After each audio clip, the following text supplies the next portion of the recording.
We started with 4, we're down to 2, but only 1 can represent the Eastern Conference as we welcome you to Statesboro, Georgia, at Russell Park for the championship match of the 2017 Eastern Conference Finals between the Long Island Rough Riders and the Charlotte Eagles. Hello, everyone, and welcome. My name is Daniel Wall, and joining with me today is the head coach for Georgia Southern University men's soccer team, John Murphy. John, how you doing? Great to be here. Thanks. It's going to be a great matchup tonight. We had both semifinal games yesterday. Long Island being able to win their matchup over the Myrtle Beach Mutiny, winning 2-0, and the Charlotte Eagles going to overtime, able to beat Seacoast United 4-1. Now, both of these teams have had less than 24 hours to prepare and get ready for tonight's matchup. So what do we expect to see here this evening? Yeah, I think it's obviously difficult to ask players that play twice in 24 hours, but obviously in a country as large as ours, it happens quite a bit. I think possession of the ball, particularly on a big pitch like we have here at Russell Park, is going to be very, very important, and hopefully that's going to give teams a chance to get into a rhythm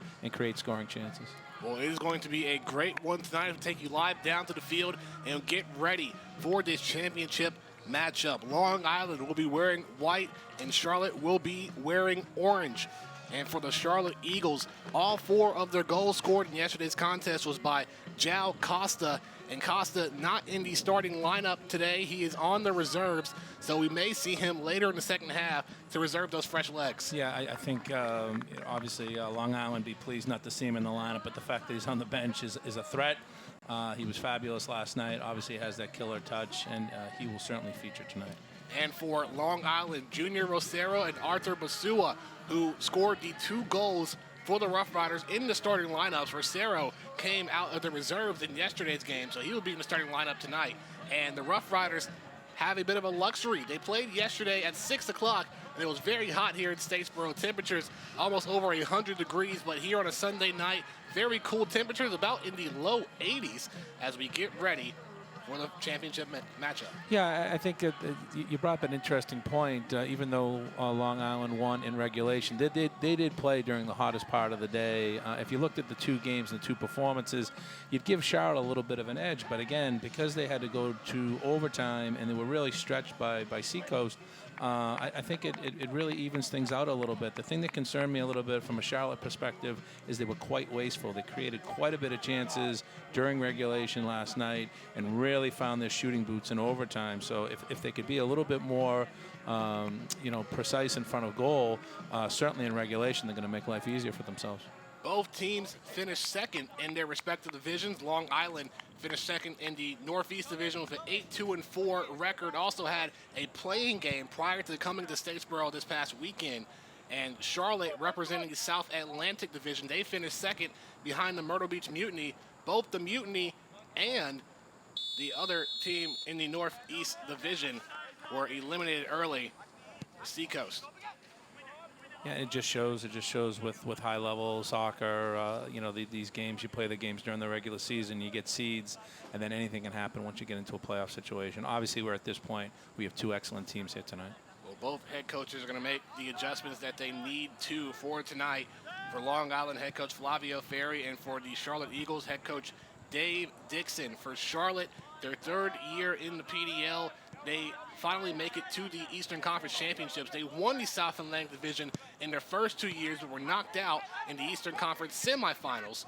So now they have a chance to not only make it to the finals, but win the Eastern Conference Championship. Well, as they say, you got to learn how to play in these games, and oftentimes initially you're losing and you're not getting over the hump, and perhaps this is their year. They've certainly been knocking on the door. Charlotte trying to advance upfield. You see Long Island playing a little bit aggressive here, putting pressure on the back line. Yeah, good positive defending from Long Island from the outset. I can't imagine it's going to be for a long period of time, but certainly the first 5, 7 minutes, 10 minutes, you can put a little pressure under the opposition, particularly with heavy legs.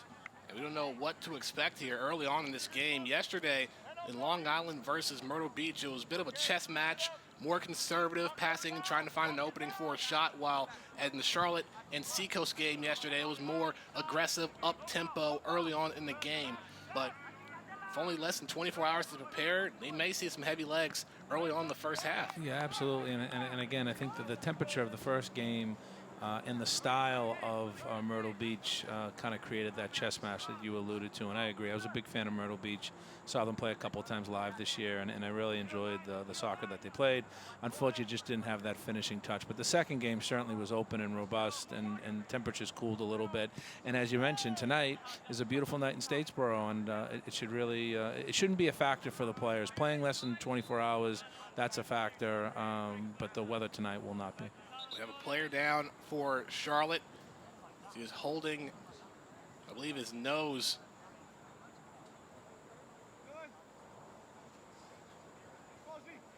And he'll be talking to one of the officials, and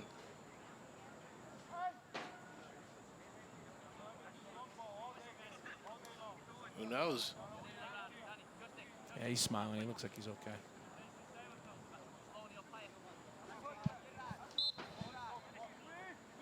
Resume play here. The goalkeepers for each team, for the Charlotte Eagles, James Pyle, who was fantastic in yesterday's game. He may have to deal with Long Beach early. Ball staying in play for the Rough Riders. That's Arthur Basua, who scored a goal off of a penalty kick in the 66th minute in yesterday's game. Yeah, and one thing I noticed last night, is, as well as Charlotte was going forward, that their back line was fragmented at times, and I think this is going to be something that can be exploited with good movement of players and obviously moving the ball as well. So that's a difficult thing in a PDL type situation with the players together for a short amount of time to really get that cohesion in the back, and that can be exploited obviously through good attacking play. So it'll be interesting to see what Long Island does here. And for the Rough Riders, David Castanera at the goalkeeper spot for them. Long Island looking for an opening to attack. Yeah, they're moving the ball very well, and again, there was a decent sequence from Charlotte as well. And again, if you're in neutral, this is what you want to see. You want to see the ball put down. You want to see it passed, and obviously have an open attacking game. Trying to hold on to it. Charlotte trying to advance upfield. And there's maybe your opportunity. Kosi Nforsu trying to gain possession as the ball goes out of bounds. It will go back to Long Island. But I thought that was well played by Morrison there, the center back. Instead of just hoofing it up the park or kicking it out of bounds, you know, he very alertly knocked it back. The goalkeeper kind of underhit, put him under a little bit of pressure. But again, that gives a little bit of an idea of the philosophy. These guys want to keep the ball tonight. It's imperative to keep the ball because obviously you'll maintain energy and tempo.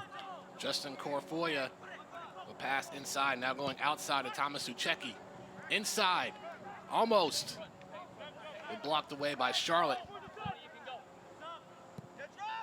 You've seen a lot of action inside the 18 from Long Island early on here in this match. Yeah, and again, that possession, that ability to pass the ball inside the 18 should be a little bit of a warning sign for Charlotte right now. That's well played by Long Island. Well, James Powell, the goalkeeper, had a long night against Seacoast, and he may be in for another long night tonight.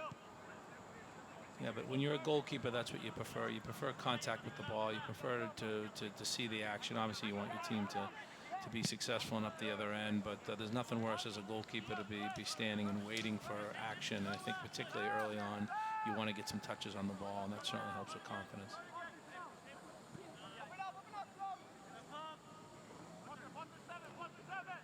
Well, Long Island trying to rotate the ball around. They had to defeat the New York Red Bulls U23 team, the playing game this past Tuesday, won that game 4-1.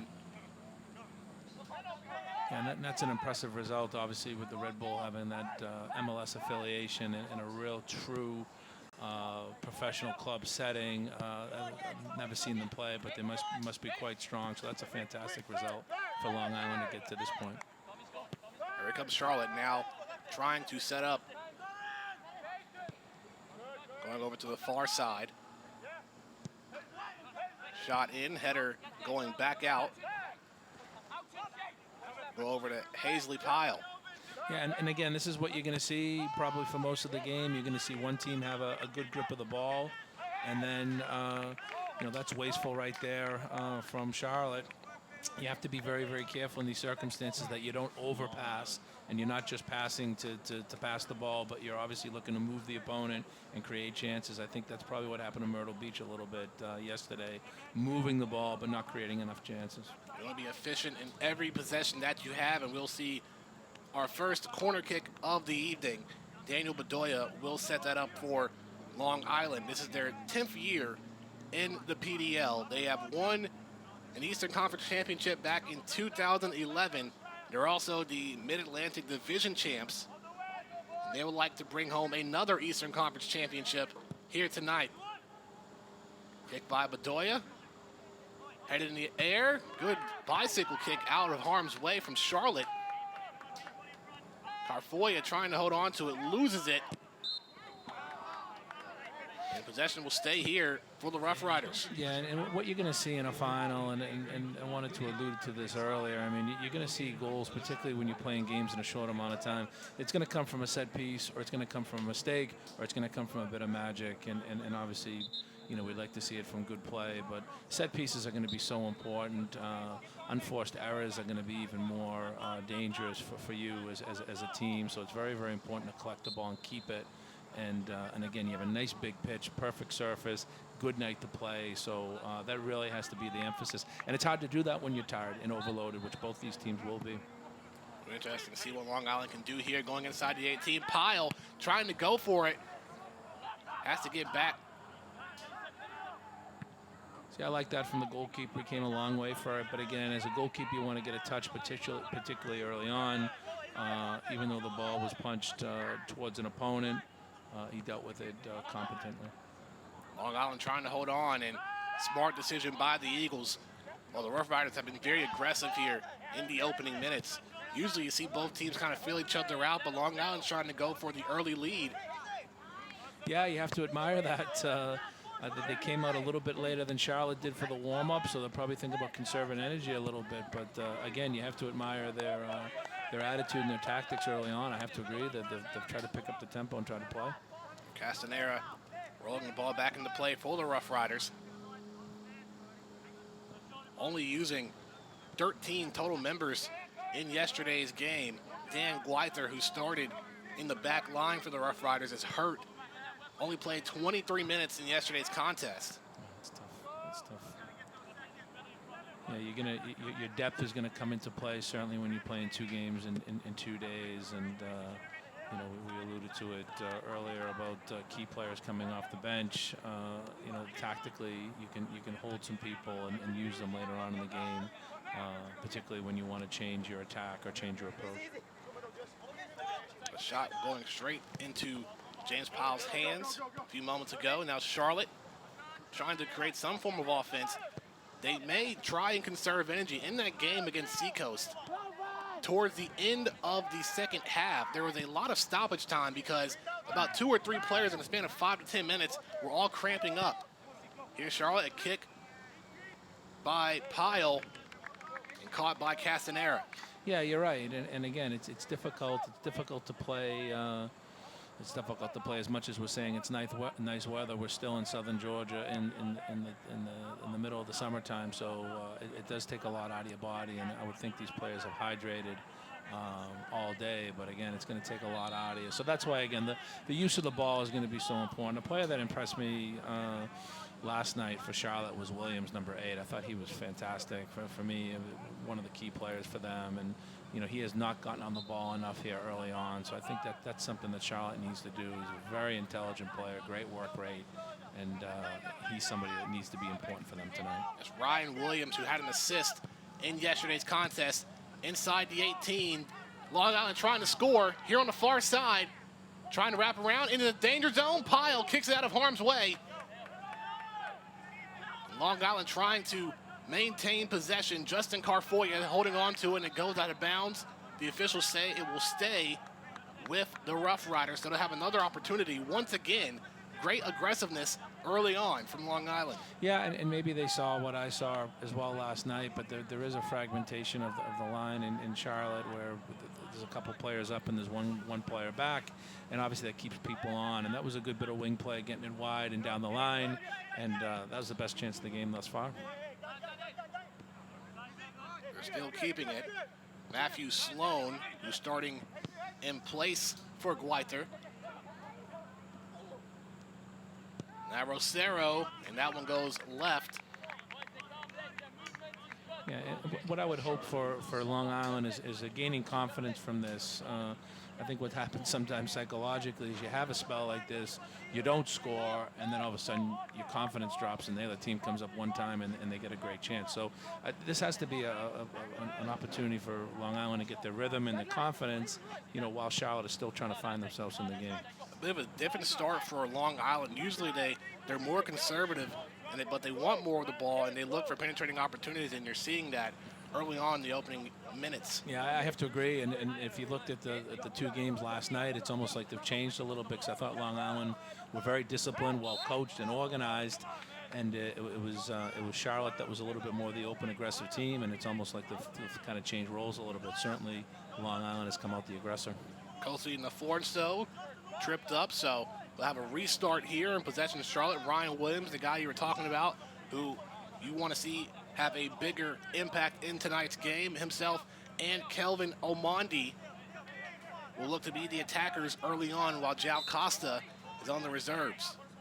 Here's the kick from Williams. It will be caught by Castanera. Yeah, and again, that might be heavy legs there, against a goalkeeper like that, has a decent frame. He's already come for a cross. I mean, I think that ball needs to be whipped. It needs to be put on the floor. And again, with heavy legs and people's inability to move as the game goes on, I think you got to make defenders move their feet, get that ball along the floor, whip it down with some pace. Omondi may have a chance here, trying to go inside the 18. Shot deflected off the feet of Long Island. Eagles will still have it, and then loses it as Junior Rosero trying to keep the ball in bounds, but it will stay with the Eagles once again. Well, Armandi showed something there, and obviously a little bit of quickness and some great technique, but I also like the way he used his body to try and regain the ball.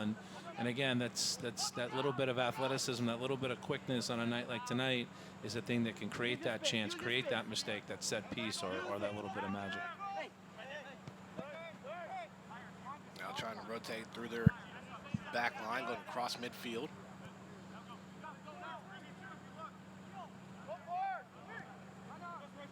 The use of the ball here is so important, and the ball needs to be moved quickly, and that's what's going to shift the opposition. Just to keep it and pass it slowly is not going to move them, and it's easy to defend. The ball really needs to be moved quickly, on angles. This is much better.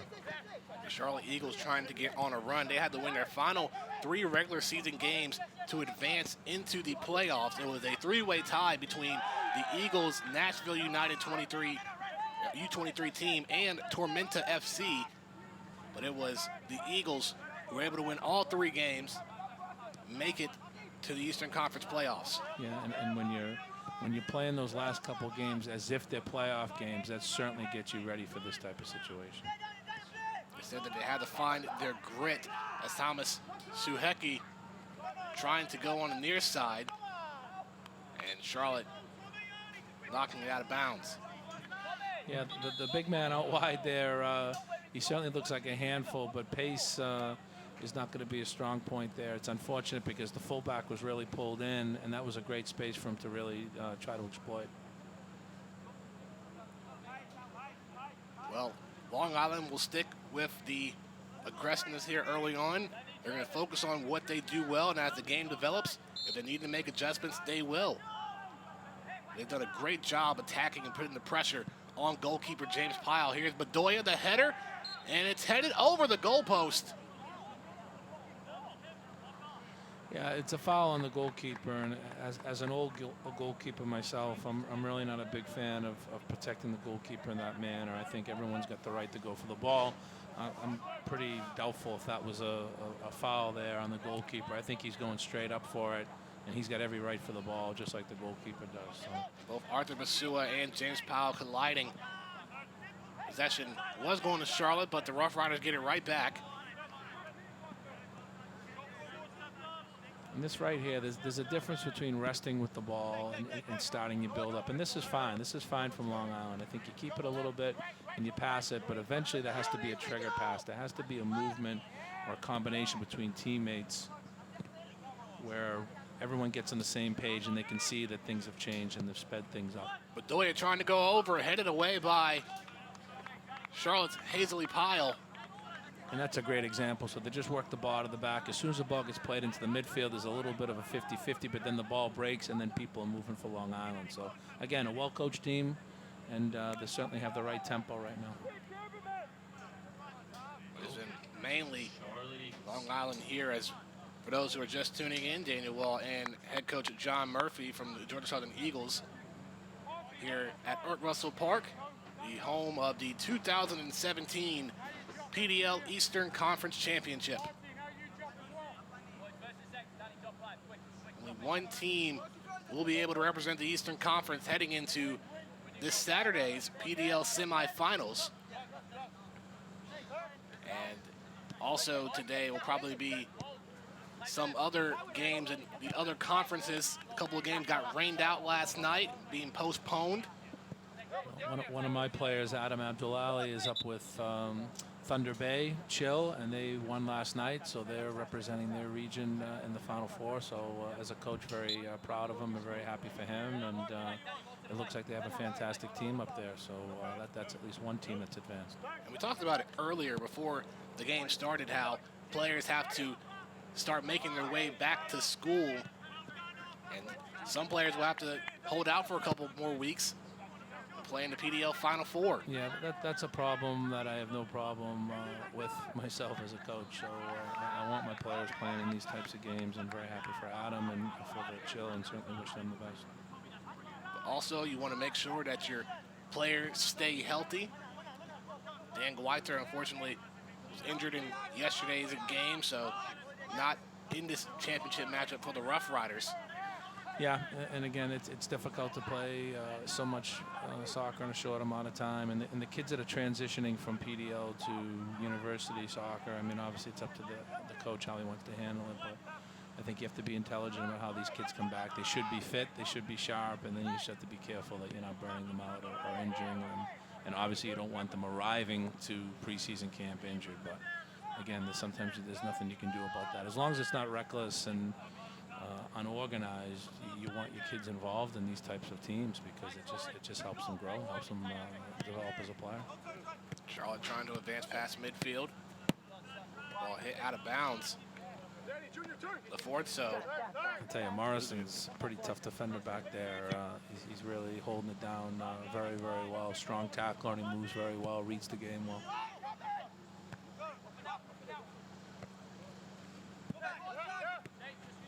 Now the Eagles trying to hold on. Jovan Petrovic giving it over to Curran Page. Yeah, and I think the problem right now to get Williams on the ball, he's sitting in that spot right in there, and that's... Here's a chance. Omondi trying to make his way inside the 18, but stopped by the Rough Rider defenders. Yeah, and the point I was trying to make was the shape of the Rough Riders. They have a couple players sitting in there, a couple midfield screeners. Pyle coming up, and he makes the cover. Excellent. Very good goalkeeping, and again, that's something that it doesn't really show up in the stat book because it's not a shot on target, but that's excellent collecting, coming up and really controlling that space behind the back line. That's very good goalkeeping. Able to prevent Arthur Basua from trying to put Long Island ahead. James Pyle, great goalkeeper this season, 5 saves in yesterday's game. Prior to that, had 30 saves in the regular season, a product of the University of North Carolina.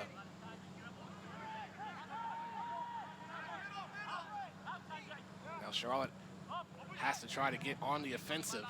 Haven't really seen much from them early on. Yeah, and I think Williams, again, he's taking up these central positions, and you can see he's being matched up pretty tightly. So I think you can do a couple of things. You can go a little wider and then invite someone to come in and go into that space. So if he could maybe, exchange with a teammate, exchange with a winger, that might pull out Long Island shape because they are definitely paying attention to him and marking him quite tightly. And collision and the whistle blown. Looks like possession will stay here for Charlotte. It'll be on Justin Carfoya for the Rough Riders. And again, because of the game the night before, you're not seeing a lot of fullback play right now. So the midfielders are really one-on-one quite a bit. Here comes Long Island again, trying to go inside the 18. Now outside. Over to Bedoya. Bedoya trying to set his man up. Header, and it's a goal. No. Looks like a whistle blown. It'll be offsides. Yeah, the linesman flagged very, very early. You saw the hand go up looking for the cross. Fantastic delivery, great header. But to be fair to the referee, he was in line with the play. The flag went up immediately. Here's another look. It was headed in by Carfoya, but an offsides called by the official. Yeah, you didn't see a lot of argument among the Charlotte players, which sometimes is an indication of offsides as well. So that's interesting.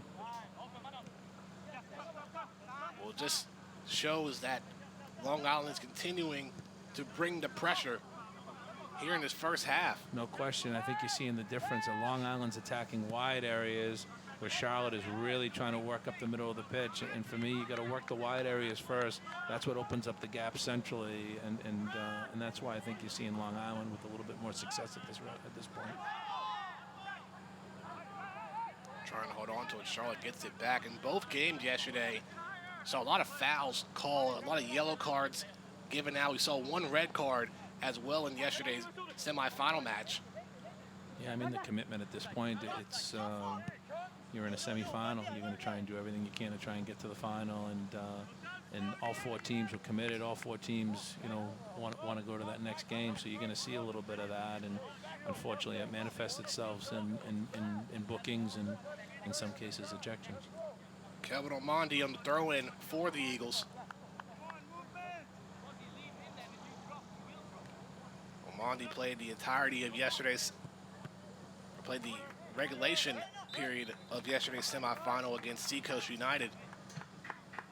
We'll have the first corner kick for Charlotte. It'll be Ryan Williams setting it up.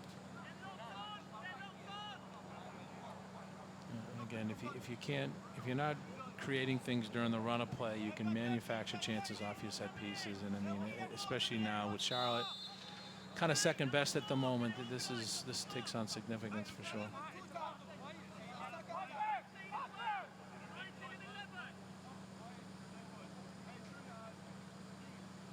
Williams waiting as one of the members for Long Island talking with the official. Now here we go. Corner kick for Charlotte. A little far, headed away by the Rough Riders. The kick there deflected by Foster Apia. It's a handball. It's a free kick. And again, this is how you kind of get back up the mountain a little bit for Charlotte. It's not working during the run of play. You can sense some frustration in Williams. Now Williams is starting to get on the ball in set pieces, and his confidence will grow, and perhaps that will go through the team. Well, let's see how Charlotte does here in this set piece. A very young Charlotte Eagles team, only one player over age. Last year they had 5.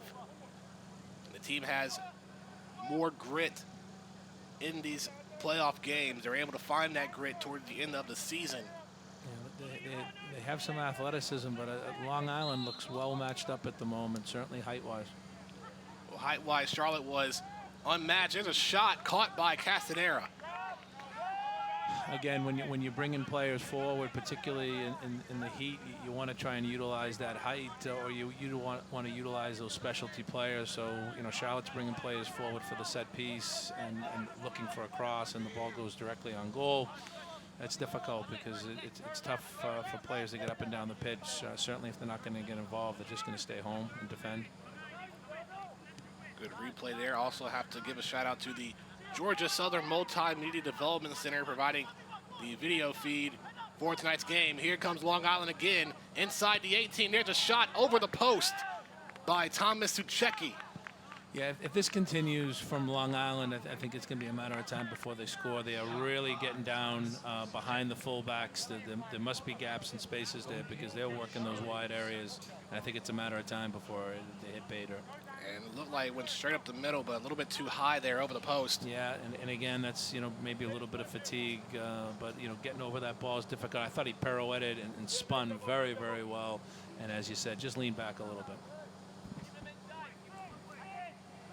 Charlotte will try to advance upfield again. They just haven't had as many opportunities. Either they're getting stopped early on by Long Island, or Long Island's has had great possession of the ball throughout the half. They have. You're starting to see Williams now drop in a little deeper, which again is another way you can kind of offset the pressure. But you got to give Long Island credit. They're very, very organized, and I noticed that last night. The defensive shape is very good. Get it away. Williams coming up. Omondi now trying to get past these Long Island defenders. Gets through 3 of them.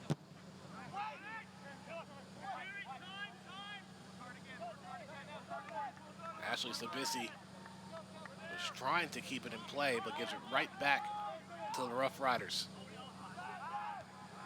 This is better from Charlotte. All right, here comes the Eagles. And it's deflected away by Dylan Nealis. Now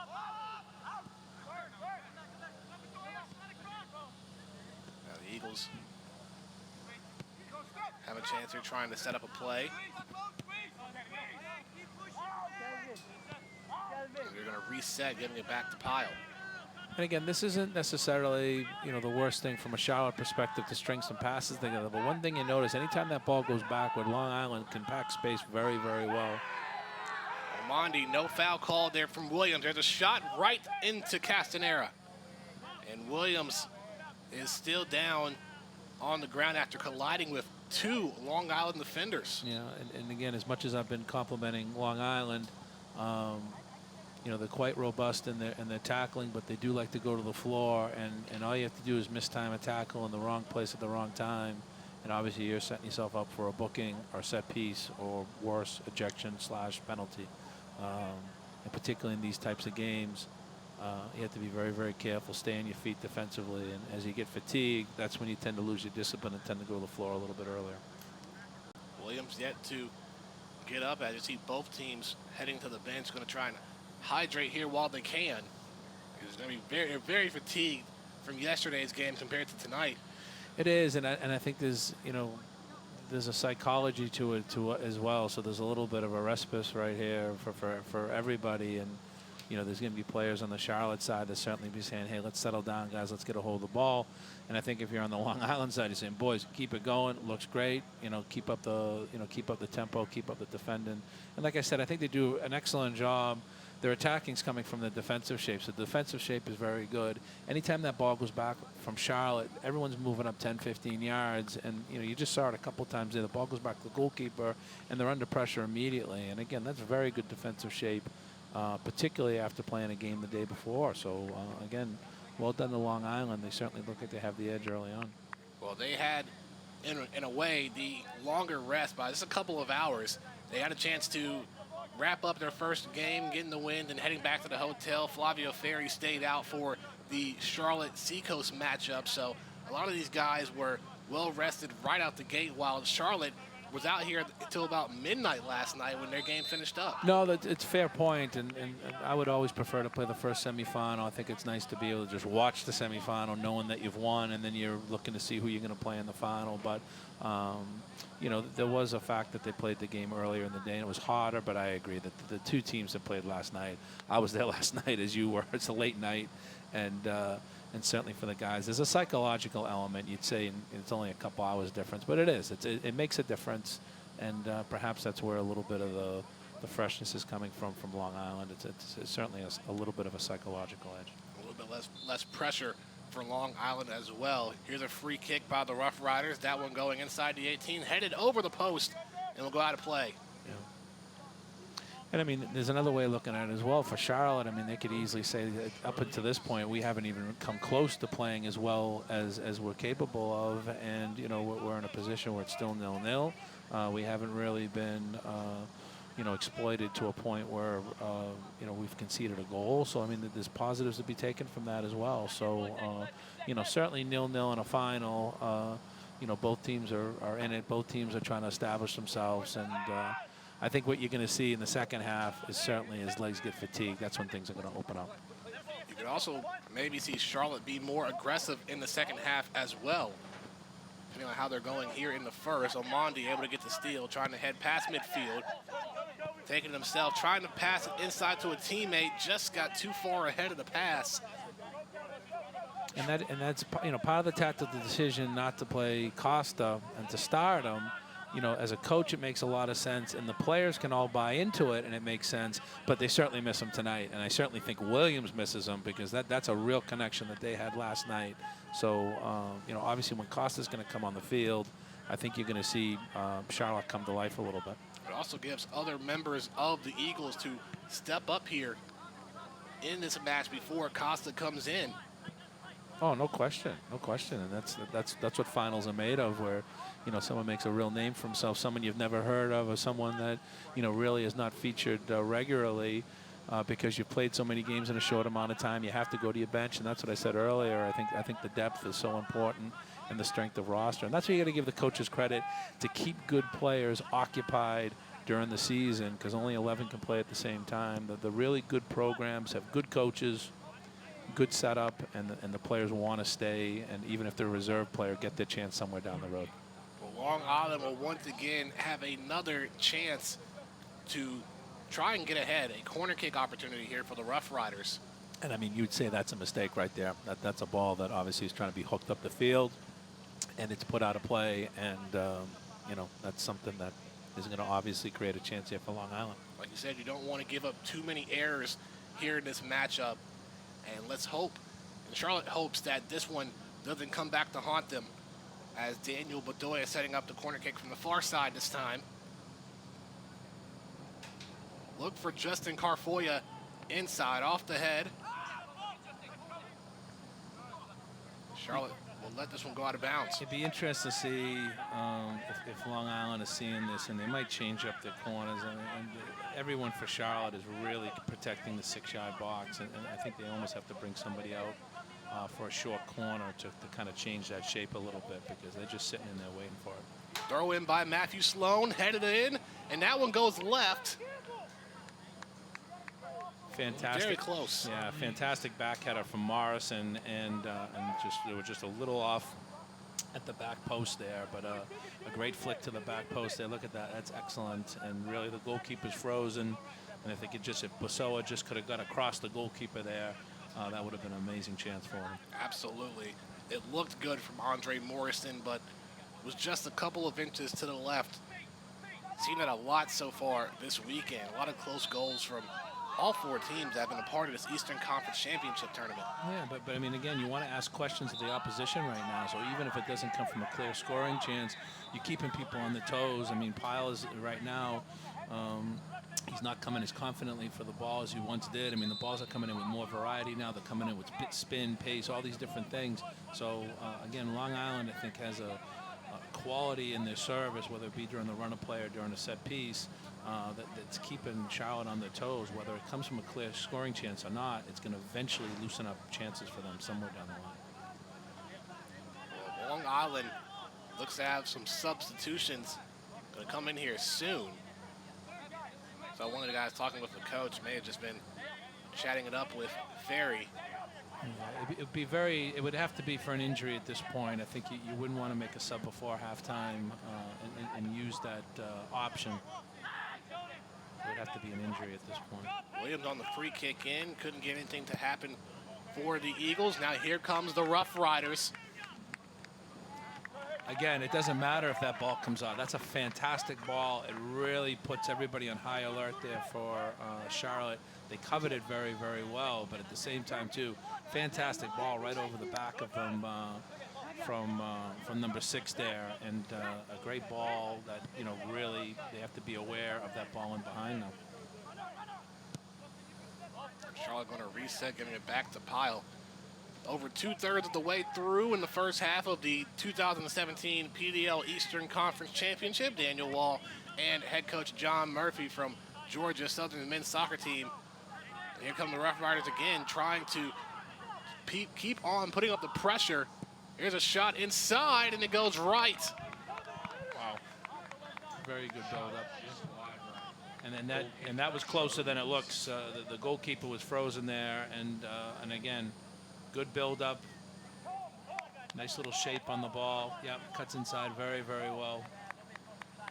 Yeah, the goalkeeper was beaten there. So, again, good effort, good sign for Long Island, and again, some warning signs in the back for Charlotte. When you have shots that are getting this close, you have to understand that, you keep on taking those shots. Eventually, one's going to connect. You do, and I think I said it earlier, and I don't think we're there yet, but there might be a point where Long Island's feeling, geez, we're knocking on the door, and nothing's coming from it. And in reality, all Charlotte has to do is come down one time and score, which happens quite a bit in our game. So I don't think they're there yet, but some frustration can build when you create a lot of chances, and obviously you don't get that goal. Long Island going to try again. That one will be kicked away by Charlotte, and that may be another error on their part, resulting in another corner kick for the Rough Riders. Yeah, and again, I was talking about it earlier about not lofting free kicks or crosses in, but really whipping them on the ground. And what's happening right now, because these guys are tired, they just can't move their feet the same way. So he would never make that mistake in a normal situation, but because he played in the game the night before, now you're a little bit more sluggish, you're not reading the ball properly, and it's just going to create more chances. Anytime the ball goes in the box tonight is going to be a problem for both teams. Here's another corner kick by the Rough Riders. That one goes across. No one able to get a piece of it. Great delivery. Great delivery. Even James Pyle was up and couldn't get a look. Yeah, I mean, he tried to get to it. He tried to get a touch, and the pace of the ball just eliminated him from the equation there. So, I mean, that's put in with a ton of pace. And, again, you're just looking at the replay there, looking at the shape of Charlotte. Someone from Long Island has got to get through that central channel, has got to get through the center of the goal. And if someone's there, it's a tap in. So they're tending to gravitate towards the front post and the back post. They need that center channel covered, which obviously is the most important part of the box. Once again, another opportunity for Long Island. Justin Carfoya going on the near side. Just haven't really seen many chances for Charlotte to get a steal and to create some offensive momentum. You have, a situation here or there where Charlotte has a chance to score, but mainly it's been great ball movement and ball control and offensive aggression by the Rough Riders. No, offensive aggression is a great term, and I think you're absolutely right. The way that they're playing and the way that they're working the ball. The kid Sean Foster just right there, great energy. I alluded to the ball in behind earlier, and I mispronounced the number. It wasn't 6, it was 8. Thomas Krzyzewski. Fantastic energy, and I think that's a great term, offensive aggression, and you're absolutely spot on. They're really trying to make things happen. Yep, that's it, penalty. So that's a penalty. A yellow card will be given and a penalty kick for Long Island. This is how they scored the first goal yesterday against Myrtle Beach in the 66th minute from Arthur Basua. Here's another look at the ensuing play. Basua trying to wrap around the Charlotte defender, trying to go inside. And Basua able to keep back with it. Was tripped up at the end. Yeah, again, trying to win the ball on the wrong side of the attacker there, and just being over aggressive. And you can't say it hasn't been coming. Long Island has certainly had the better of it, and has certainly been up this end of the pitch quite a bit. It'll be Arthur Basua versus James Pyle. Pyle gave up 1 goal yesterday. Basua got his goal on a penalty kick in yesterday's game. Good save by Pyle. That is a great save. That is not a good save. That is magnificent in a final. To get down that low and to collect it is truly magnificent. That is great goalkeeping. Here's another look at the shot. Pyle was able to drop down and get his left hand out there. Top notch. Very, very good. Very good. And particularly in any soccer game, but particularly in a final, I mean, that is the type of action that's going to give his teammates a ton of confidence. If they can hang on to halftime, that is a big momentum change of the game. He has been a lifesaver for the Eagles so far in this matchup. I want to remind folks to stick around for halftime, as we'll have exclusive interviews with Mandy Edwards of ME Marketing and the director of the PDL, Todd Eason. Long Island with another chance here as we approach the 42nd minute of play. Well, it's just amazing how, again, a bit of magic makes a big, big difference in a final. And again, this game's a long way away from being decided. But certainly, if Charlotte come through from this game, they're going to look back at that save as the key moment of the game. So that's big-time save in a final right before the half. That's right. We still have a whole nother half of play and a lot of questions to ask whether Charlotte will stay this relaxed or they try to increase the pressure the way Long Island has been doing in this game. And you wonder when, late in the second half, do they start to bring in the reserves like Jal Costa, who scored all 4 goals in the semifinal. Well, as I'm fond of saying, it takes a second to score a goal, so you don't need them out there that long. So, again, I think Charlotte has bigger problems right now, is basically their shape. Even looking at them right now, they're a little stretched. I think the coach will get them in at halftime and kind of get them a little reorganized. And if they can do that and keep themselves, a little tighter shape and do a better job of possessing when they get a hold of the ball, then all of a sudden, when Pinto comes in, or I'm sorry, when Costa comes in late in the game, I think that's going to give him a platform to be able to do the things that he does. Charlotte with possession, trying to advance. We haven't seen them on offense here in the last couple of minutes. Williams looking around, he'll pass it back out to Petrovic, who will swing it over to Pyle. See, even now, they're just resting with the ball, and it's so much easier for you as a player to keep the ball and possess it rather than chasing and someone else is calling the tune. It's so much better when you're doing it. So, and I think this has been at the heart of Charlotte's problem there. They just had a little bit of a sequence, and then they've lost it, and now they're back defending again. Possession going back to Long Island. Just when you see Charlotte with the ball, like you said, they're just holding on to it, passing around, where as Long Island, when they get the ball, they are moving. They are going with a purpose. Yeah, but you've brought up a couple great points. The offensive aggression I agree with, but I think the way they started the game, and you alluded to the way they pressed, and I think it's a mental thing as well. And then you're on the front foot right away, and then you get the confidence. And I think for Charlotte, they've just never gotten going. But again, the good news for Charlotte, if they can get into halftime 0-0, I think the coach will reorganize them a little bit. They'll get themselves just get cooled off a little bit, and then they can go on and go from there in the second half. It's 0-0 in a final. It's anybody's game. Junior Rosero giving it back up to Matthew Sloan. Sloan going across the field. Great ball. Trying to work their way on the inside in the middle, but it's kicked away. You got 5 guys on the back line for Charlotte. Well, again, that's the problem with these guys, that you're not getting the fullbacks forward because the fullbacks are tired. Usually in that situation, you get the long diagonal. That's the trigger for the midfielder to take it inside, the fullback to get around, and now you have a 2 versus 1. But because you've played the 2 games in a short amount of time, it's just difficult for guys to get those runs. Rosero, shot blocked, deflected off of Charlotte. Also, remind everyone at halftime, Darren Van Tassel, owner of Tormenta FC, will have interviews with both head coaches Flavio Ferri and Dave Dixon as Powell comes up with the grab. Now I think Long Island's getting away from what worked for them. There's a chance here. Omondi trying to come up, but Castanera coming way up. He's got to get back. Chip him. Ryan Williams getting through, trying to get to another defender. He's a free kick. Yeah. Tripped up, and it will be a free kick.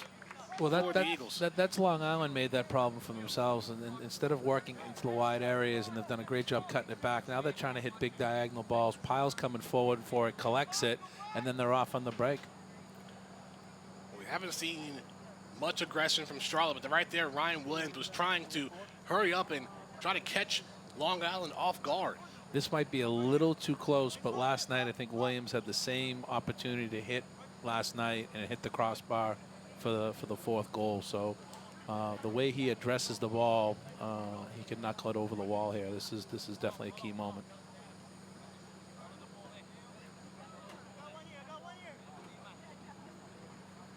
Williams will have the free kick as we approach stoppage time here in the first half. You want to work the goalkeeper here.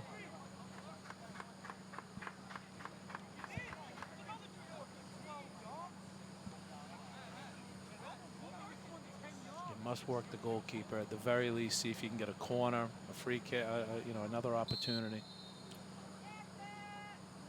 Williams going for the shot. Was caught in the wall, but whistle blown. And it looks like it's a penalty. Charlotte will have a penalty. Looked like it went off the arms of one of the Long Island defenders. Yeah, and again, it's when we talk about free kicks and mistakes, then we get a combination of the two. Yeah, difficult one to call, but obviously the referee's well placed. The referee is not going to make up a penalty kick. He's going to be 100% sure there, and you can see in his body language he's saying that the player has brought his arm up off his body. That was Justin Carfoya who that play is on. So now Ryan Williams will have a chance to put Charlotte ahead before going into the locker rooms.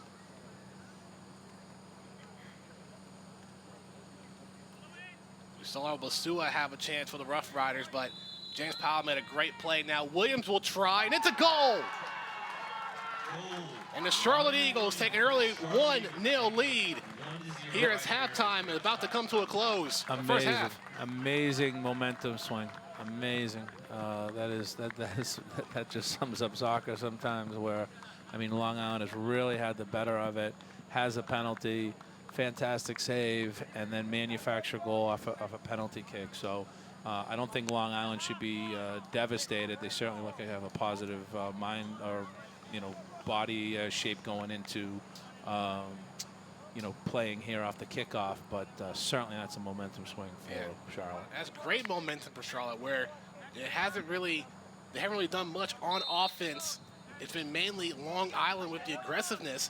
So to be able to get a goal when your offense hasn't really been that much effective, it does great wonders and going to give a boost of confidence for the Eagles. No doubt, and that's it right there. That's the whistle for halftime. That's an amazing momentum swing in a short amount of time. But like I said, I don't think Long Island feel as if they're out of this at all.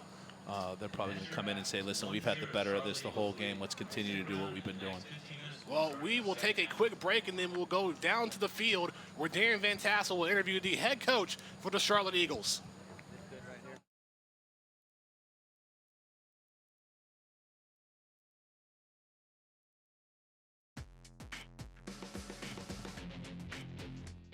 Hi fans, this is Darren Van Tassel. I'm the owner and team president for South Georgia Tormenta FC, and we are so excited to be hosting the Eastern Conference Final Four here in Statesboro, Georgia. We want to welcome all our viewers where you're watching. We've got 4 outstanding teams here. 2 are going to make the finals, and 1 will be representing us as we move on to the league championship. You know, Tormenta knows the value of the Premier Development League. The front office and our connections to the USL have been invaluable to us as a franchise our first 2 years, and to have grown to the place that our colleagues in the rest of the Eastern Conference felt confident enough for us to host the Final Four says so much about our excitement, about where we think the league is going, and what all the franchises mean to us. So happy to have you here in Statesboro, and as we say with our franchise, pros start here.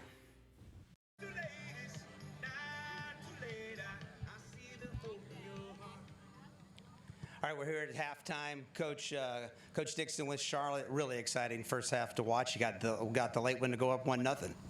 Yeah, a bit lucky, giving away too many set pieces, and they're really, really dangerous on everyone. So, got to be a bit sharper there. No silly fouls, but they had the better of it in the first half. But that's just how the game goes. Well, you saved a PK. You put a PK in. What sorts of adjustments you think for the second half we need to be looking for?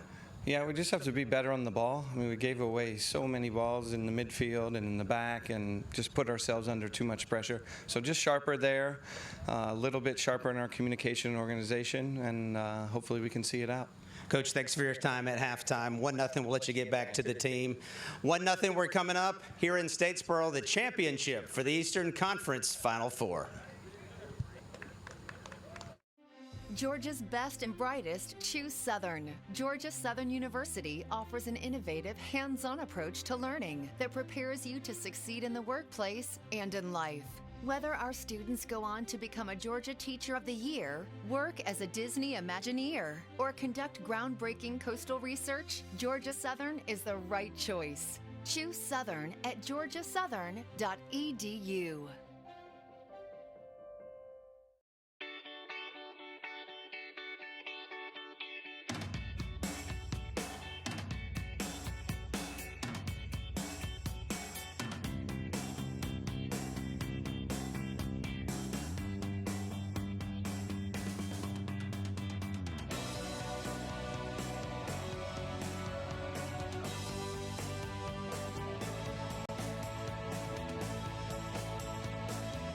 We get you back to you. Here we go. The storm is coming. Tormenta attacking. Tormenta aggressive that time defensively, and it pays off. Up in the air, shot taken, deflected, and just to the right. Good chance, and it's an early goal. He puts this one in a good spot, and it's a goal. Welcome to South Georgia. The rebound is up and good for Tormenta. Tormenta is here.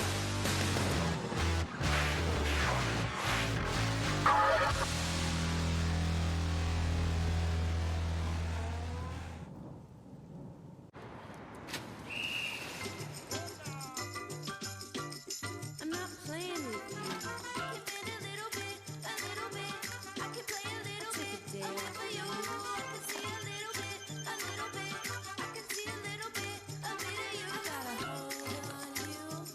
You gotta hold on me. My name. I gotta Alex? hold on Mine you. too. I got a new swimsuit with glitter and fringes, and I got a case of the too many Benjamins. A great first half so far in Statesboro, Georgia. 1-0 Charlotte Eagles up on the Long Island Rough Riders, and I am here with Mandy Edwards of ME Marketing. Mandy, welcome to Statesboro. Ah, thanks. Well, I live here, so I'm here all the time.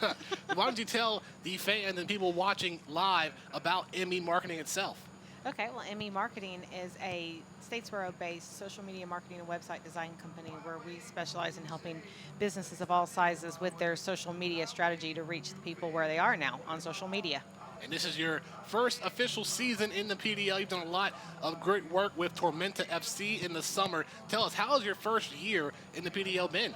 Oh, it has been an absolute blast. Anyone that knows me personally knows how big of a sports fanatic I am. So being able to take my sports passion and passion for social media marketing and combine it has just been so much fun, and getting to try out all the new things in social media with the team, from our Facebook Live post-game wrap-ups we're doing, which has been just phenomenally great, to the different graphics and different promotions we're doing. It's been so much fun. Yeah, tell us about the Facebook Live. That's one thing that has been a big fan favorite here for the people that watch on Facebook Live and people that watch live in the stands. You've done that a lot for Tormenta FC. You did it yesterday for the semifinals. You're even going to do it tonight following the championship game. Just how has that been, and how has that been a great help here in the PDL? It's been fantastic. For everyone that's watching on live stream, it's a great way that if you're not here, that you can just continue on to the Tormenta Facebook page and watch the post-game show where we're interviewing the coach. We're interviewing, the Powerade player of the match, and you get to hear sometimes, Darren will come on and talk. And it's just a great way to continue the fun from watching it on the live stream to continue it onto social media. And what's great about that is that it's live, so you're seeing it. You're seeing the fan interaction, and you're seeing the players. During the interviews, they're cracking up behind whenever you guys interview, which makes you wonder sometimes, like, keep it kind of cool, guys. Well, you get that natural feel, And it's real, and it's in the moment. And what's great is that it saves on Facebook. So even if you forgot about it or you couldn't watch it, you can go back the next day and watch it again. And we've just done phenomenal with it this season, and everyone loves it. The viewership went up over the entire season, and it's just been fun. Mandy Edwards of ME Marketing. Stick around for Facebook Live following the championship game, and stick around after these commercial messages, and we will speak with Todd Easton, director of the PDL. Georgia Southern's best and brightest choose Southern for research. Georgia Southern University offers undergraduates the unique opportunity to join in the meaningful research occurring outside the classroom and across more than 120 degree programs. Our hands-on approach to learning prepares you to succeed in the workplace and in life. Join Georgia's best and brightest. Choose Southern at georgiasouthern.edu.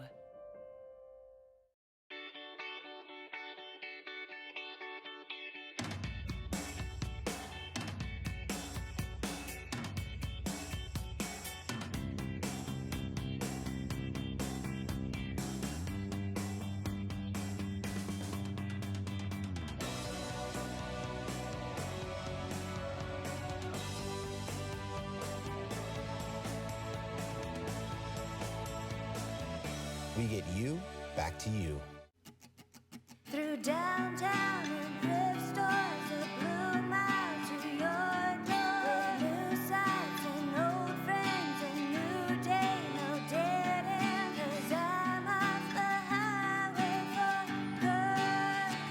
Oh, I'm moving on and I'm letting go, and I just thought that you should know that I'm on my own, but I'm not alone, 'cause I've got the road. With fast cars and more thrills, for good beers and love fills. With bright lights and warm nights and whatever feels right. 'Cause I'm off the highway for good. Oh, I'm moving on and I'm letting go, and I just thought that you should know that I'm on my own, but I'm not alone, 'cause I've got the road.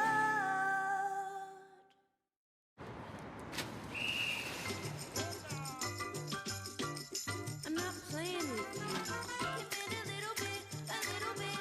I can play a little bit, a little for you. I can see a little bit, a little bit. I can see a little bit of you. I got a hold on you. You got a hold on me. My name. I got a Alex? hold on Mine you. too. I got a new swimsuit with glitter and fringes, and I got a case of the too many Benjamins. Back live in Statesboro, halftime. Charlotte Eagles up 1-0 over the Long Island Rough Riders. Daniel Wall, and I'm joined with the director of the PDL, Todd Eason. Todd, welcome to Statesboro. Thank you. It's great to be here. Enjoying it. How have you enjoyed the Eastern Conference Final Four this weekend? It's been spectacular. And first, I just want to thank Tormenta and their organization, as well as Statesboro. They've been very hospitable. This has been one of the best tournaments that I've been to, especially for an organization that doesn't have a team in the fight this weekend. They've treated all these teams first class, and I think all the coaches and the players have enjoyed every minute that they've been here. It's been a wonderful weekend so far. What are your thoughts of the overall PDL season here this summer? It's been competitive, and as you're watching this game here, you just don't know who's going to have the edge. And we've had a lot of crazy games in the tournament so far. A lot of the higher seeds have gone out early, and it just shows that all these teams are very competitive. You never know who's going to come out on top, and there's just so many elite players in this league that it makes it exciting. And so the season's been great, and I expect the next two weekends to be just as good. Absolutely. The PDL is continuing to grow year after year. So what are some ways that the PDL is looking to expand moving forward from here? Yeah, we've targeted a lot of markets that we feel like we just need more teams to be able to kind of shorten the drives or some of the trips for some of these teams. So there's a lot of targeted markets that we're looking at, and we're exploring and talking to a lot of investors to be a part of this. And having this broadcast and things that we're doing league-wide has been great for people to really appreciate the things that we're doing. And I think we're going to continue to build off of that, help these teams continue to thrive in their marketplace and generate revenue, and try to be a very positive league overall moving forward. Final question, what is next following this? You have the PDL semifinals this Saturday and then the finals on August 5th. What's going to be next for you? Well, we got to see where we're going next. We're waiting for this game to conclude, and then we have a game in the Western Conference that will be played tomorrow. So we're still waiting for two opponents to jump into that Final Four, but Mississippi Bree is already qualified, and then also Thunder Bay out of Ontario is already qualified. So they're waiting for their opponents, and we're waiting to reseed them and see where they go. So who knows? Todd Eason, director of the PDL. We're going to take one more break, and when we come back, Darren Van Tassel will have an interview with head coach of Long Island, Flavio Ferri. So stick around in just a few moments.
As we get ready to start the second half, Coach, it really was a fun first half to watch. What sorts of things did you talk to the boys about in the locker room?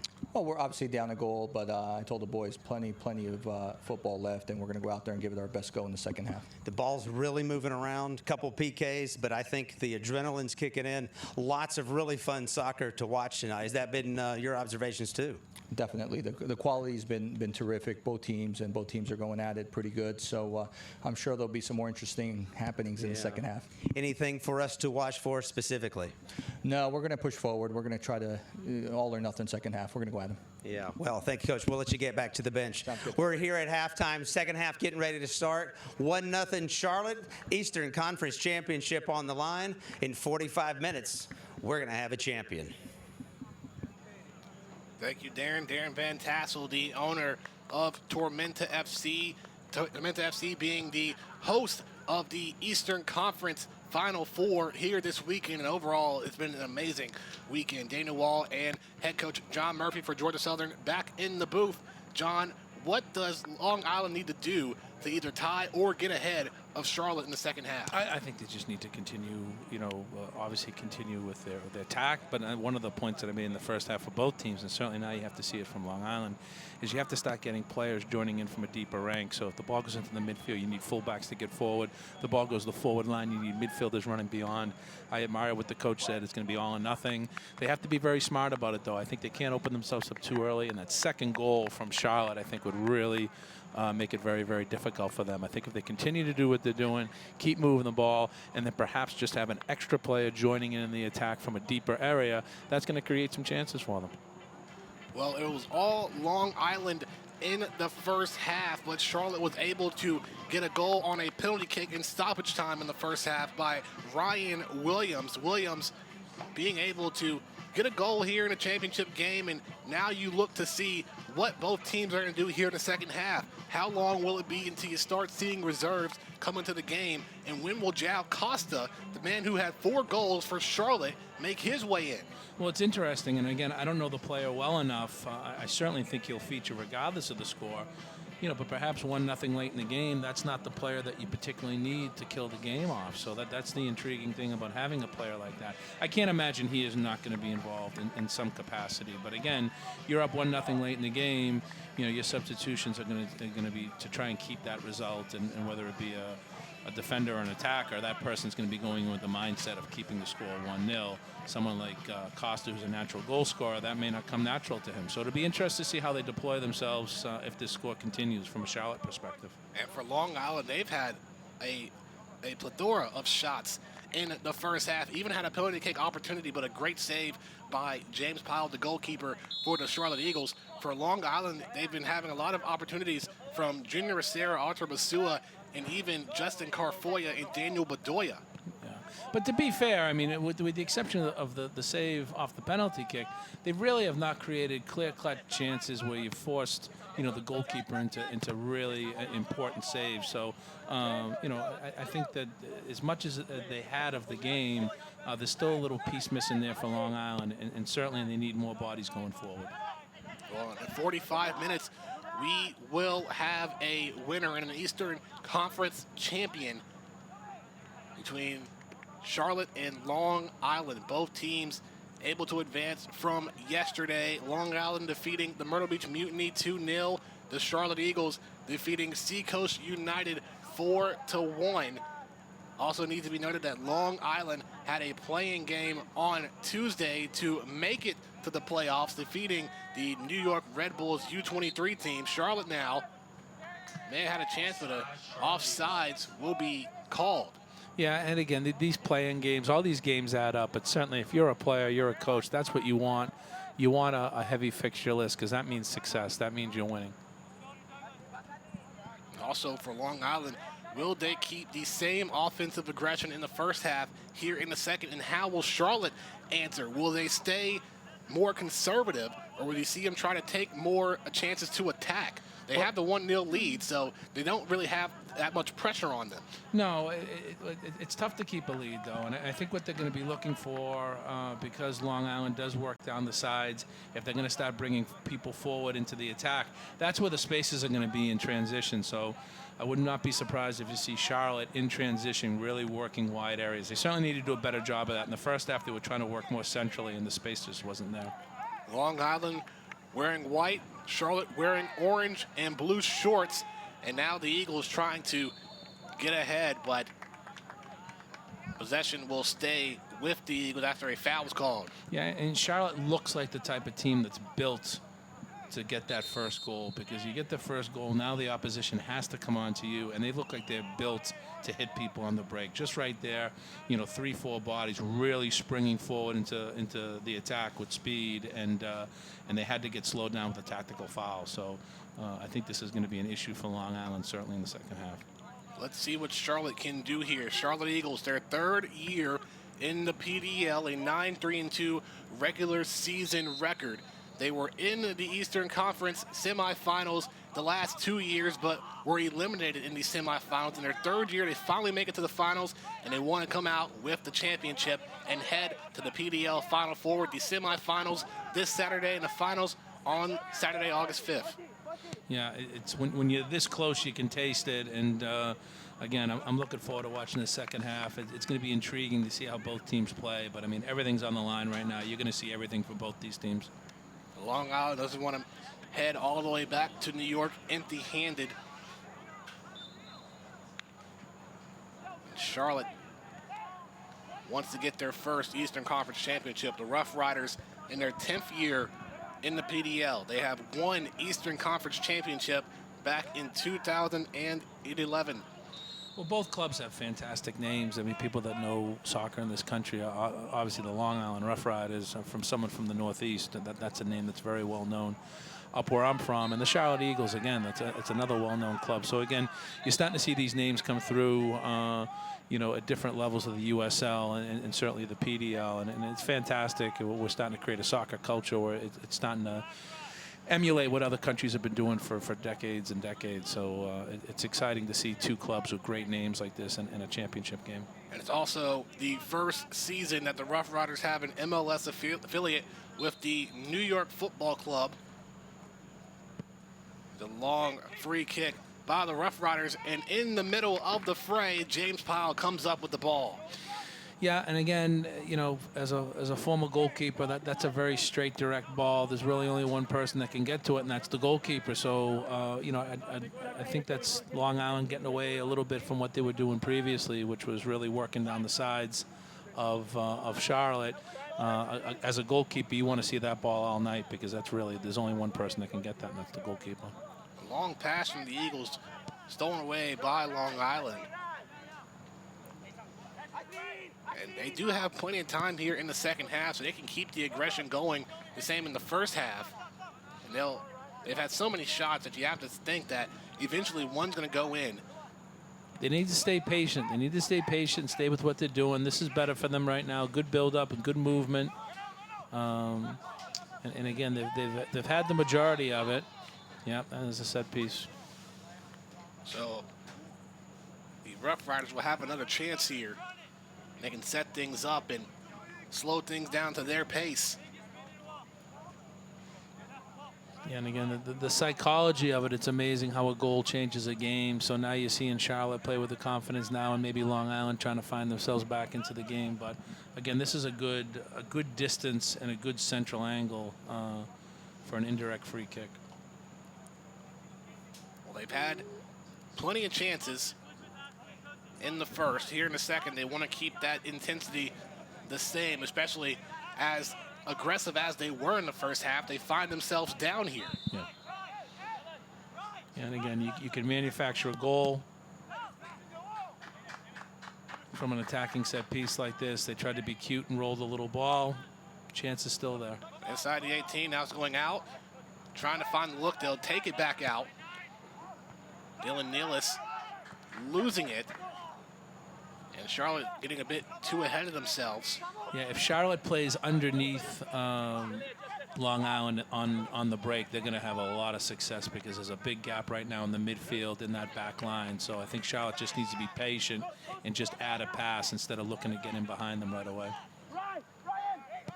Charlotte will now try to advance upfield, and once again, it's those little mistakes that they've been making that hasn't really helped them out on the offensive side. Yeah, I mean, you want to probe, you want to go forward. There's going to be times that it breaks down, but it's the simple little passes where you're trying to link play, you're trying to switch the ball out on angles, and that's where you really can't lose the ball in possession. I think that's where they're putting themselves in a little bit of trouble.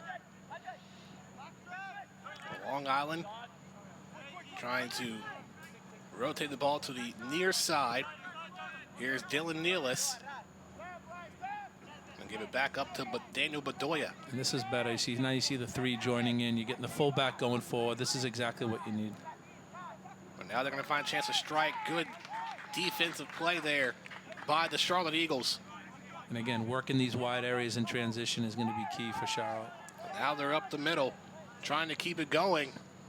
There's a shot, and it goes left. David Castanera was able to get a hand on it as well. Yeah, very good save, very good technique to get down on that ball. Williams really drove through the heart of that defense, struck it very, very well, and that's a great touch by the goalkeeper right around the post. Well, Ryan Williams is looking to be the leader for this Eagles team. Already has a goal earlier in the first half in stoppage time off a penalty kick. Able to get his 5th goal of the year. Let's see a corner kick for the Eagles. So keep a lookout for Ryan Williams, also Kelvin Omondi on the inside.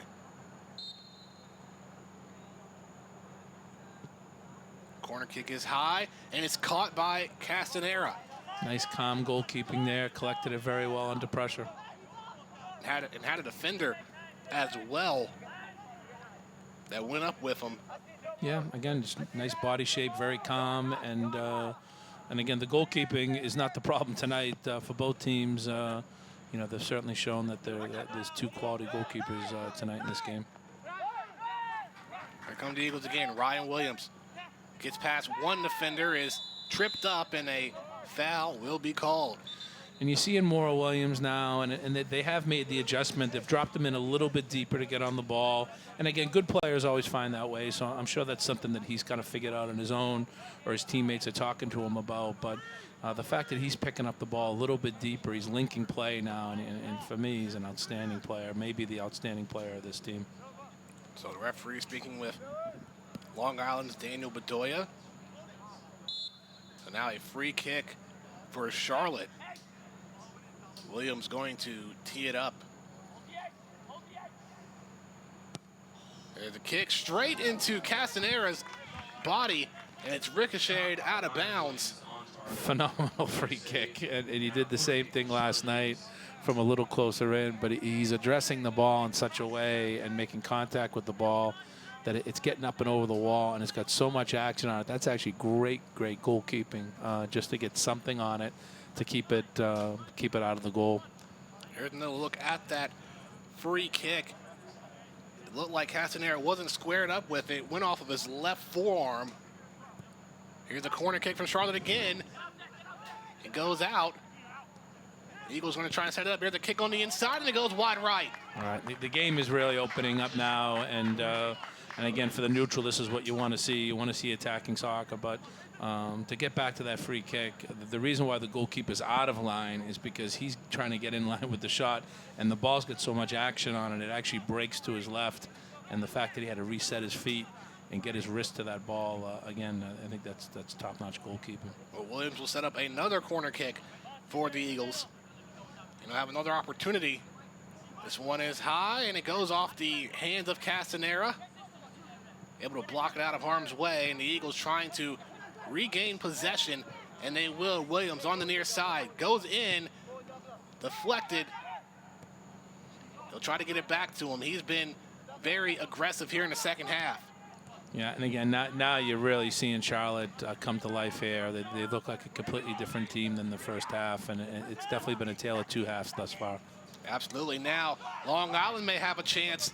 Here's Carfoya, Inside to Bedoya. He's tripped up.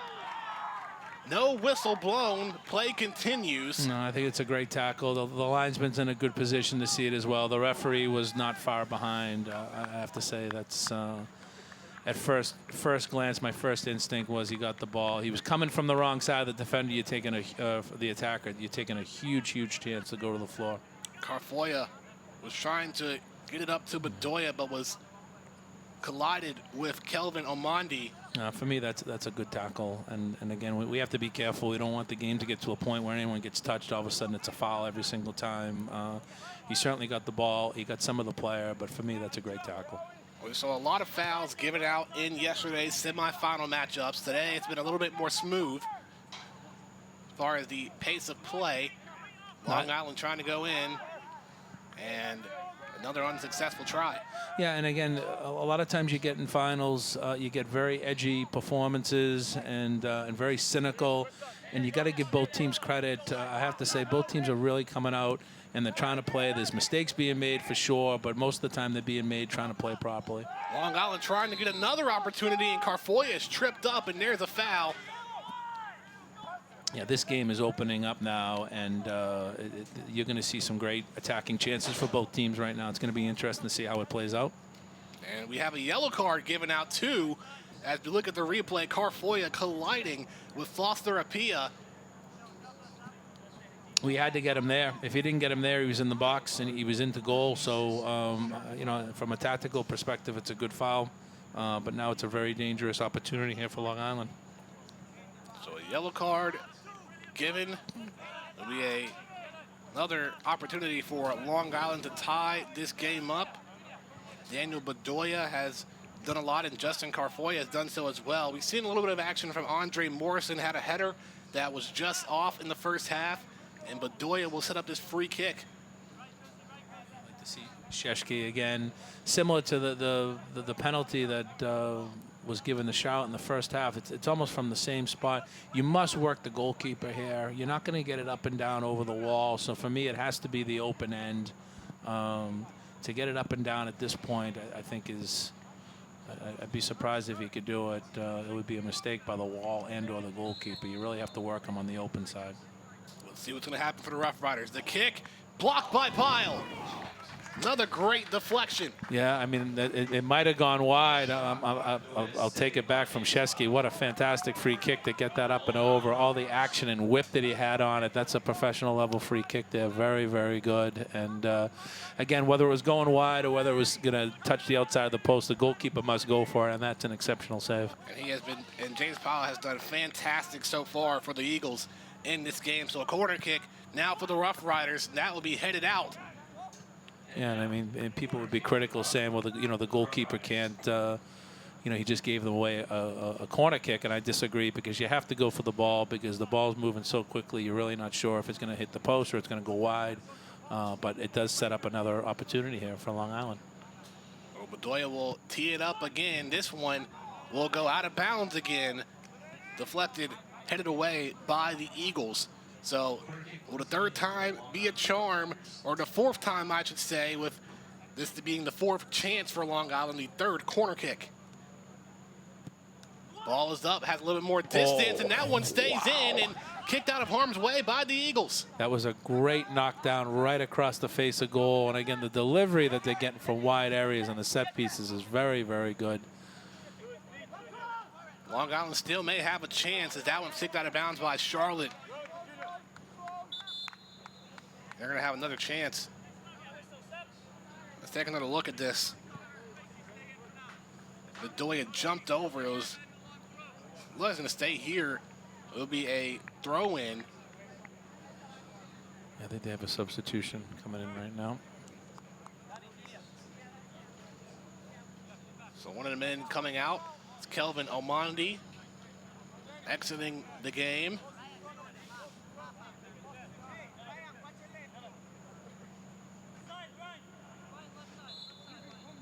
So Matthew Sloan will throw it in for the Rough Riders. Inside the danger zone, headed away by the Eagles. Charlotte going to try and kick this one as far away as possible, and here they go. Able to get past or close to midfield. And now Charlotte will have a chance. And you may have to think about this as well. Charlotte could have just been saving their energy for the second half and letting the Rough Riders run out of gas early on in this game. You've seen the multiple chances that they have had, and you could sense a little bit of frustration from the Rough Riders here in this game. Yeah, yeah. And again, it's going to be that way. But again, like a substitution here, you know, Mwape coming in for Charlotte. Very, very busy player. I thought he was excellent last night. So again, when you have that kind of quality coming off the bench, he's going to provide some great energy. And obviously the coaching staff from Charlotte has seen this is where the spaces are going to be now in the second half of Long Island. They're going to be really attacking from wide areas, and you need someone to be able to counter and break into those spaces. So Mutaya Mwape coming in for Kelvin Omande. Mwape played 65 minutes in yesterday's 4-1 victory over Seacoast United. And he was quite good, very, very active and bright, and can stop on a dime. So particularly with heavy legs, he's the type of player that can draw set pieces and create attacking chances. There's a free kick opportunity for Long Island. Chance after chance they have had, but they have been unsuccessful every time. And when they have gotten close, James Powell has made fantastic plays. Yeah, he's getting busier and busier as the game's gone on. But, I mean, making that penalty save is obviously his confidence is sky high at the moment. Kick high in the air. That'll be last touched by Charlotte. Foster Apia heading it out of bounds.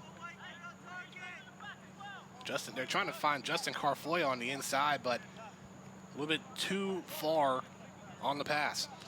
Yeah, I think these long free kicks, you know, for me, you're not really, especially coming from sort of central areas going straight, you're not going to get an awful lot from them. The throw-ins and the crosses from the wide areas seem to be giving them a lot of problems, but these straightforward set pieces just knocked into the box, they seem to be handling them pretty easily.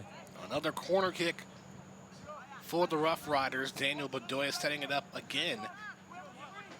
They've had, well, 5 or 6 restarts here in the last couple of minutes, but they just have not been able to find an opening. But if you look at the way that Charlotte's shaped up right now, they have everybody sitting inside the 6. I mean, they really have to change it. They got to bring somebody out and just create a second option, a close option, a short option, whatever you want to call it, and that's going to pull people out of those key areas. Otherwise, Charlotte's just sitting in there with you know 7, 8 players plus the goalkeeper to deal with the ball in the box, and they're dealing with it quite easily.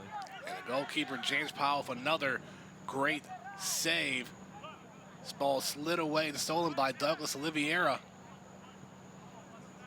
And what's going to end up happening now is the air starting to cool, the field will get a little bit more slick, and you're going to see the ball moving that much quicker. And again, you'll be looking for mistakes. You can be looking for a bit of magic, a bit of quickness, but certainly on this quality surface, there's going to be some condensation on it now, and the ball's going to move that much quicker. 79 degrees, a cool Statesboro Sunday evening. It's always beautiful in Statesboro. Absolutely. And then just a couple of weeks here at Russell Park, you have Georgia Southern Soccer starting soon as well. And I know you've been doing a lot in preparation for that. You took the team to Germany to visit for a while, and you also were able to get some training with Atlanta United. Yeah, we've had a great preparation and a great spring going into the summer. And as I said, we've had players all over the PDL. We had several players playing for Tormenta. We had a player at Nashville and one down in Houston. And then, and obviously, as I alluded to, adding them up in Thunder Bay. So it's been a great summer of preparation. We're looking forward to having everybody here on campus. Charlotte would have had another chance to try and increase the lead, but the back line of Long Island able to regain possession. About to come up on the 67th minute of play here in the second half. A 1-0 lead for the Charlotte Eagles. Live at Eric Russell Park, Daniel Wall and head coach John Murphy, the head coach for Georgia Southern. And you had a great first year with the Eagles, was named the Sun Belt Conference Coach of the Year. Yeah, that doesn't mean too much to me. So, it's a team game. You try and have success together. There's a shot, and Powell comes up with it again. Yeah, you want to have success as a group, and I'm definitely turning into an older coach. I like to see my kids. Maybe when I was younger, I like that kind of stuff. But when you get older, you want to see the kids get the recognition. And we have some success. Things are going well, and we're looking forward to the fall. And we're going to have some great games here. We'll play Clemson at home and have some great games at Coastal Carolina. So I believe that'll be the home opener as well against Clemson on September the 4th. It will. So there's great things going on. We have a great partnership with Tormenta, and obviously I think a great deal of Darren and his franchise, but very happy the PDL and the USL are here in Statesboro. It's fantastic for soccer, not only in our town, but in this entire region. It's really, it's bringing soccer to the forefront. Yeah, soccer has been expanding a lot here in the last year or so in the state of Georgia. Charlotte trying to hold on, but Long Island able to get it right back. Yeah, I think Long Island is ready for a sub. And again, I don't know what the coach's philosophy is, if he wants to stay with the guys that got him here. But right now they just seem a little static, and they need to make a change, whether it be a tactical change or changing the shape or bringing somebody on to add a little bit of life right now. But it looks to me that, Charlotte's relatively comfortable. Most of the things they're dealing with are from long-distance shots. And again, they seem to be handling it well. A little long-distance shot by the Rough Riders, but it goes over the goalpost. And James Powell, that man has been very busy, but he has been the life force on the back line for the Eagles in this game. Yeah, and again, it's difficult. As you get tired, you start doing things that you normally don't do. So you're starting to see Long Island going further and further away with their attacks, when in reality they should be getting closer and closer and combining and having more people join in. But the fatigue really starts to set in now. So that's why I'm making the point about maybe a change in their shape or a change in personnel, just to add a little bit of life to it right now, because Charlotte look very comfortable, and if they're not careful, they're going to get that second goal. Not to mention with heavy legs, all these shots that are coming from Long Island has just not been able to get close. Yeah, and again, it's just, it's just the problem with getting fatigued. You start doing things that you normally don't do, and I thought the way that Long Island in the first half were working the wide areas was fantastic and very, very effective. But they've really gotten away from it, and there's no reason why that they shouldn't continue to do work the wide areas. They certainly have the players to do it. Yeah, here comes the substitution right now, so hopefully this will add a little bit to what they're trying to do. Siobhan John Brown coming in for Charlotte, and also looks like that Jal Costa will start to warm up a little bit before he comes into the game. Inside the 18. Here's a shot by Bedoya, and it goes over the post. River Seabolt also a substitution coming in for the Rough Riders. Yeah. And this is a key moment now, these next 10, 15 minutes. And what you don't want to do is you don't want to wait to the 80th minute, the 85th minute to really start. You really want to do it now, and you don't want to do it to the point where you leave yourself exposed for a second goal. But certainly the onus needs to be on Long Island. I do like this kid Krzyzewski very, very much. I think he's very good on the ball. He's got great energy. His delivery on set pieces, unfortunately, probably cursed him here a little bit, has usually been pretty good. But, they need to continue to move the ball, move it quickly. Charlotte will be tired as well. They got to keep that in mind. Long Island trying to maintain possession after another corner kick. And that one goes out of play, and it will stay here, and we'll have, once again, another corner kick for Long Island. And again, you just wish there'd be like a little bit of magic, just a little bit of variation, a short corner, something different, just to kind of pull Charlotte around here. And that's what happens when you're taking multiple corners. They're taking so many corners now. I think Charlotte's very comfortable in dealing with it. They've had the chances, but they just can't anything to go. Another possession for the Rough Riders. Long pass inside the 18, headed away by the Eagles. Trying to reach around and advance upfield. But it stays here once again for Long Island. Yep. And again, you can see that the effort is there. There he is. And now we've just been told that Jal Costa has entered the game for Charlotte. So about 20 minutes to go here in the second half. Jao Costa played 110 minutes in yesterday's 4-1 win and had all 4 goals for the Eagles in their victory over Seacoast United. They have a 1-0 lead now, but the way that Long Island is continuing to attack here on offense, they cannot let up here. No, they can't. And what Pinto will do, he's going to have that respect from the opposition. So people are going to be aware. They're going to be watching where he is at all times. You know, to be fair, he's not only got the killer touch, but he's very good in the build-up. His link play is fantastic. Holds the ball up very well. Works the channel. So he's certainly not a soft attacking player that's just looking to score goals. There's certainly more to his game than just putting it in the net. Long kick from the Eagles. And Long Island will reset here, going back to David Castanera. And again, it's a good mindset to have when you're up, and instead of just putting defenders in, you know, put another attacking player in. Now you have some freshness up front, some energy, and you know, as you say, you attack from the back, you defend from the front. So it's great. It's great to have some energy up front for Charlotte, because they're going to need it. Bedoya trying to come up with possession of the ball, gets past him. Got Junior Rosero giving it back up towards midfield.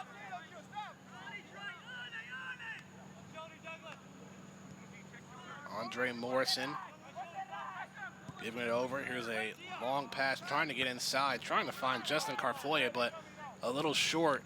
And that could be the fatigue kind of setting in here late in the game. Yeah, and the long diagonal ball, you know, the only time that really works is when the opposition is either pushed up or they're pushed over. And right now, Charlotte's sitting back. They're up 1-0, so the space to play in behind is not there.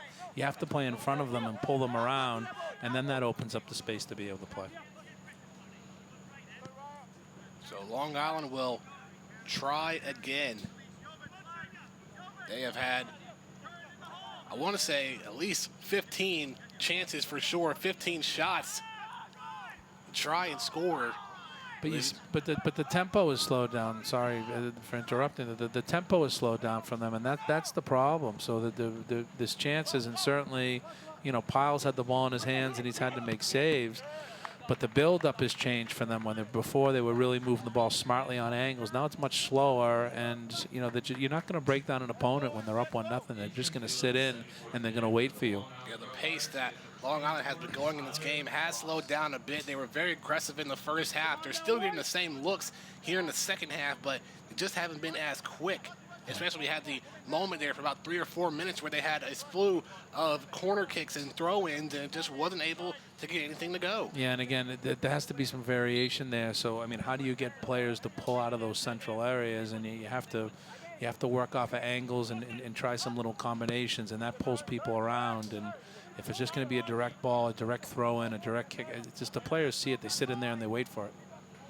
Well, now we'll see how Charlotte is able to attack on offense now that they have one of their top strikers in Costa in the game. They do have a 1-0 lead, but when you get closer here in the late minutes of the game, you want to get a security goal just to make sure you're able to secure the win. The more goals, the better. So and Acosta knows that very well. It was late in the second overtime period. He already had the hat trick. It was a 3-1 lead, but a wide open look, and the goalkeeper was out of the way. Costa was able to just head it in for his 4th goal of the night. Yeah, but that came from the Williams free kick, which we've seen is just like magnificent. The way he kicks the ball, just fantastic action on it, and really, really difficult to deal with. And it was a deserved 4th goal for him. Obviously, it was his easiest one of the night, but it really rewarded his all-around play. He was fantastic. And you get to see how Williams and Costa are able to work here in the final minutes. Long Island back trying to attack. Oof, good ball. Headed away. Ball inside. Pyle comes up with it. Yeah, and it's a great ball in, and unfortunately, there's just no one running through that center channel, and it rattled around a little bit. But you're going to start seeing now, they're getting down to the last 15 minutes. You're going to see more pressure from Long Island. But again, this athleticism and mobility that Charlotte have, I think they're built for this type of situation. So I wouldn't be surprised if you see them hit on the break a couple times. We are in the final third of the second half here at Art Russell Park. Danny Wall and head coach John Murphy here calling the action. A 1-0 Charlotte lead over the Long Island Rough Riders. The Eagles trying to get their first Eastern Conference championship in their third year in the PDL, while Long Island, their 10th year in the PDL, won conference championship back in 2011. They want to get another one, try and tie this game up, and the possession will go to Charlotte as a member of the Rough Riders is tripped up. Yeah, I like what Long Island's done, and they've moved Krzyzewski from a central position out wide now. And, you know, again, I've been singing his praises throughout the game, but very busy player, and you can see what he's trying to do, his intent, and he's looking to penetrate and attack. And again, I think if they're going to be dangerous, that's where it's going to be coming from. It's going to be coming down that right side. Well, here's Long Island going to get another chance. Here's River Siebel trying to get around the defender. There's a shot, and it goes away to the right from our angle. That looked close. Yeah, and again, I think he was trying to put it in as a cross, but it looked like it was going to catch the at least the top of the crossbar there. And but this is slightly better. Yeah, and almost caught it. And it's slightly better, but they haven't done that in a long time, where they're getting down the sides, both sides. Krzyzewski's getting down the right. They need more of that on the left, where they're really shifting Charlotte side to side. And it can't just be coming down one place. They have to really be attacking from both flanks. Well, another chance of stolen away by the Eagles. Charlotte going to advance upfield.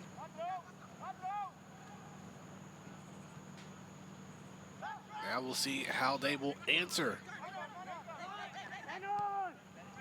Yeah, this suits Charlotte right now. They'll pass it. They'll keep it. And really the onus is on New York now, Long Island. They really need to push on. They really need to try and win the ball. Yeah, Charlotte now can play a little bit conservative, kind of run the clock out just by having good ball movement here. You haven't seen much of that, as the ball control has mainly been by Long Island in this game.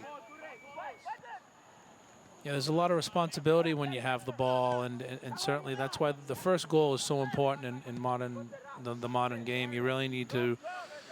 It doesn't kill the game off, but certainly it not only the goal, but the fact that the opposition now has to come out gives a second advantage to the team that scores. So again, the onus is on Long Island now. They must go forward, and Charlotte can be very content in keeping the ball and just kind of taking the air out of it a little bit. That's what they're doing here in the 80th minute.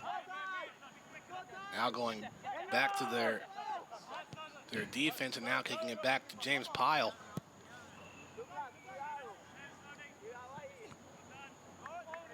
And again, they can loft the ball forward. It's a 50-50. Goes off of Long Island. Now they get a throw in. It gives them a little bit of time. Creates more tension for Long Island, but Charlotte are feeding off of this right now. You can see the confidence growing in that team. And now we're in the final 10 minutes. What does Long Island have to do here? They've had so many chances. You can probably tell the pressure is up, and they may be getting frustrated out there on the field. Yeah, it's tough because now what they've done, with getting Costa in the game, they've really become more dangerous up front. So say if you go from a back three to a back four to a back three, now that you're really exposed in the back. So I think for me, they need to take a midfielder and needs to go forward, and they can keep their back line intact, but someone needs to join in. Right now, there's only two people, in and around the ball. That's not enough people right now. You see in Long Island, very slow to get out right now. And there's not enough legs. Yeah, there's not enough people involved. And that's where the substitution, you might have to go a little bit deeper into your bench just for the energy right now. So it's not even the quality of the player that you're necessarily looking for. You're looking for more energy, because the more you sit back here, you're just inviting Charlotte. You're inviting Charlotte to go on to you like they've just done there. Jal Costa is down, was tripped up, trying to attack for the Eagles. It looks like we could either get a free kick or a yellow card.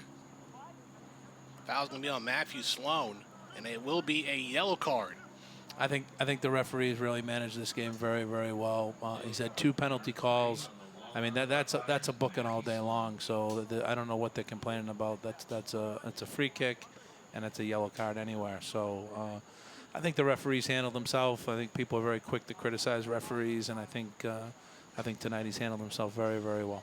Great officiating so far in this championship game. Great officiating all weekend. So here's a free kick for Charlotte. May try to add a security goal here. Ball is up, tipped away by Castanera. Still in play, so Charlotte will be able to hold on to it. Try to go across, finding Acosta, but couldn't get it. That one will go out of play. Yeah, and now the clock is the enemy of Long Island, and this is what I was saying 10 minutes ago. It gets tough when it gets to this point, and now you're trying to generate offense. The game's certainly not over. This is, you got 8 minutes or so to play plus some injury time, but something has to change, and you have to loosen up, and you got to start getting bodies forward. I mean, right now there's too many people behind the ball for Long Island right now. They have to push on. The second goal, the third goal, the fourth goal for Charlotte, it doesn't matter. You must try and go get the equalizer. And you have to wonder, how much does Long Island have left in the tank? Yes, there's still a good bit of time left. You've seen how many chances they can have in such a little amount of time. But Charlotte now trying to score again. But the point I'm trying to make is you have to deploy the players in a different way, so it's not even a matter of whether the players can run 60 yards or not. Most of them can at this point, but instead of having them come from a deeper position as a midfielder, just put him forward as a winger, and then he's higher up the park to start with. And for Long Island, they have to get some shots, more so inside the 18 and taking long opportunities. Here's a shot, headed no good. Here we go, yep. Shot, goal! Here we go. And we're tied up.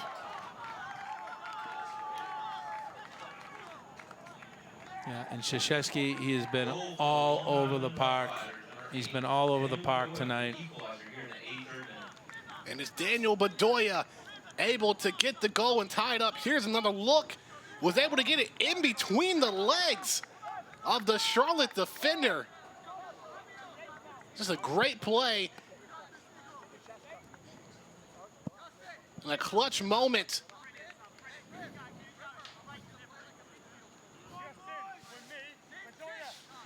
Nonetheless, we are tied up here in the final minutes of the second half. No, fantastic, and to see them go forward. And again, that's just what we've been talking about the whole time. We're getting the ball into wide areas and getting across, and obviously a mistake there. But just like Charlotte scoring the penalty right before the end of the first half, this goal right here is a big momentum swing for Long Island. That's a fantastic goal. Fantastic equalizer. Well, now it's anyone's ball game. Long Island may have a boost of confidence here, trying to take the lead. Kicked away by Charlotte, trying to get through. Bedoya trying to get the steal, and he's able to get it. Long Island going to work their way around. Possession will stay here for the Rough Riders. And if I'm Long Island, I'd try and see if I can score the goal now. Try and win it in regulation. I think they have the momentum. I think they have Charlotte pinned back. I think if you let it get to overtime and you let them make some changes and some additions, the momentum and the advantage might go back. We're going to try again, and it goes wide right, trying to find Arthur Basua, but the pass kind of got away from him. We'll have a goal kick for Charlotte. The Eagles played in overtime yesterday in their 4-1 victory over Seacoast United.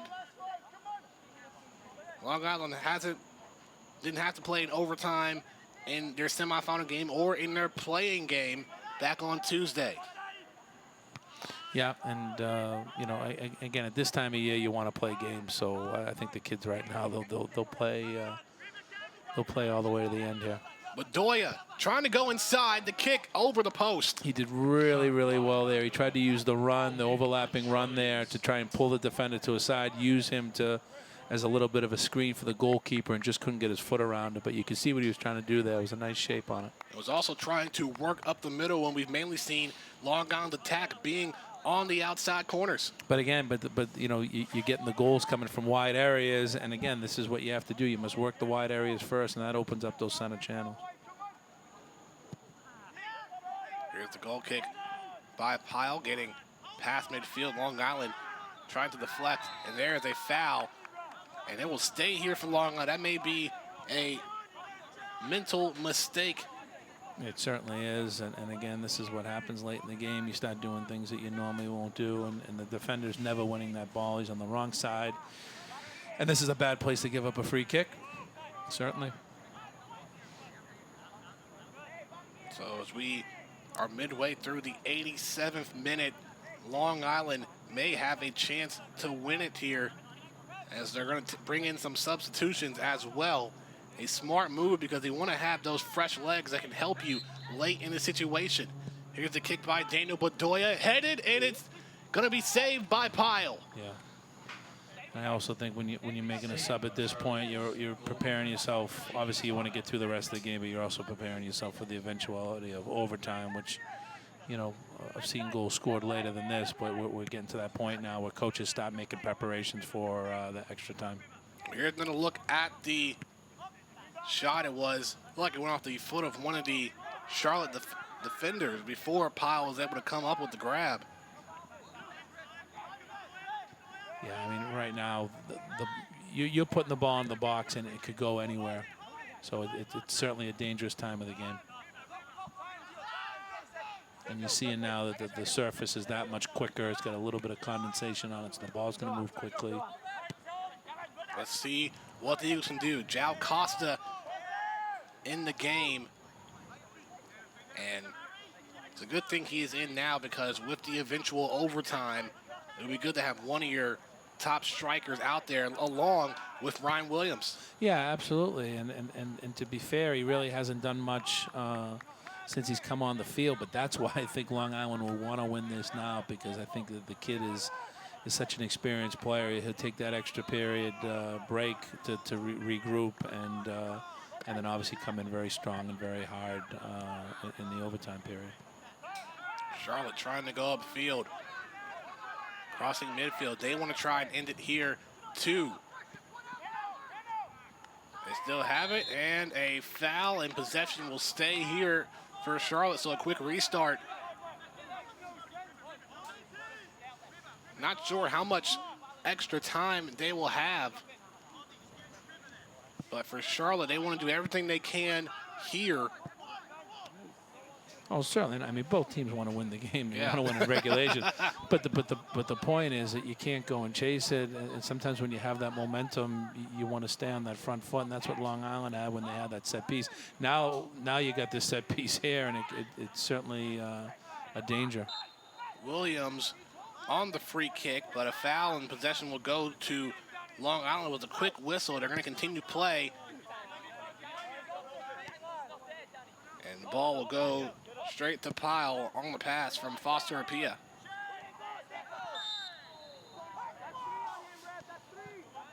And now possession switching over to Long Island.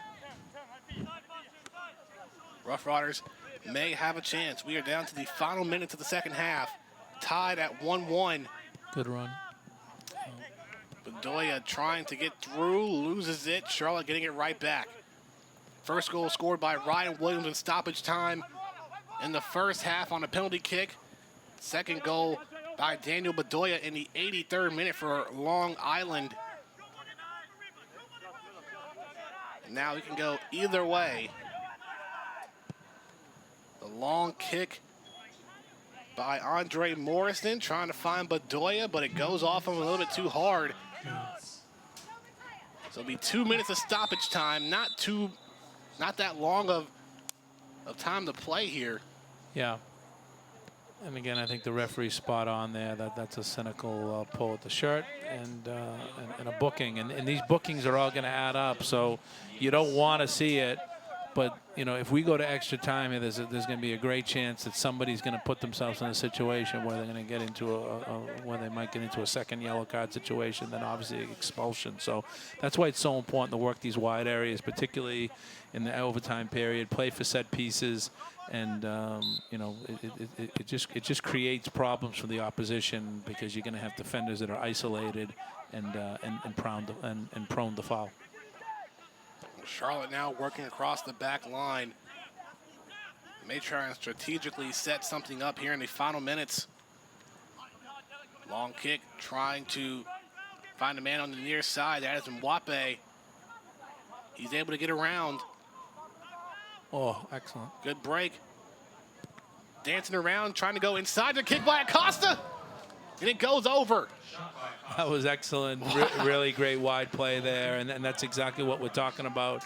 And someone like him, obviously, if this game goes to extra time, you're going to see him, I think, become more and more prominent because that was fantastic. That was set up nicely by Butaya Mwape to Jao Costa.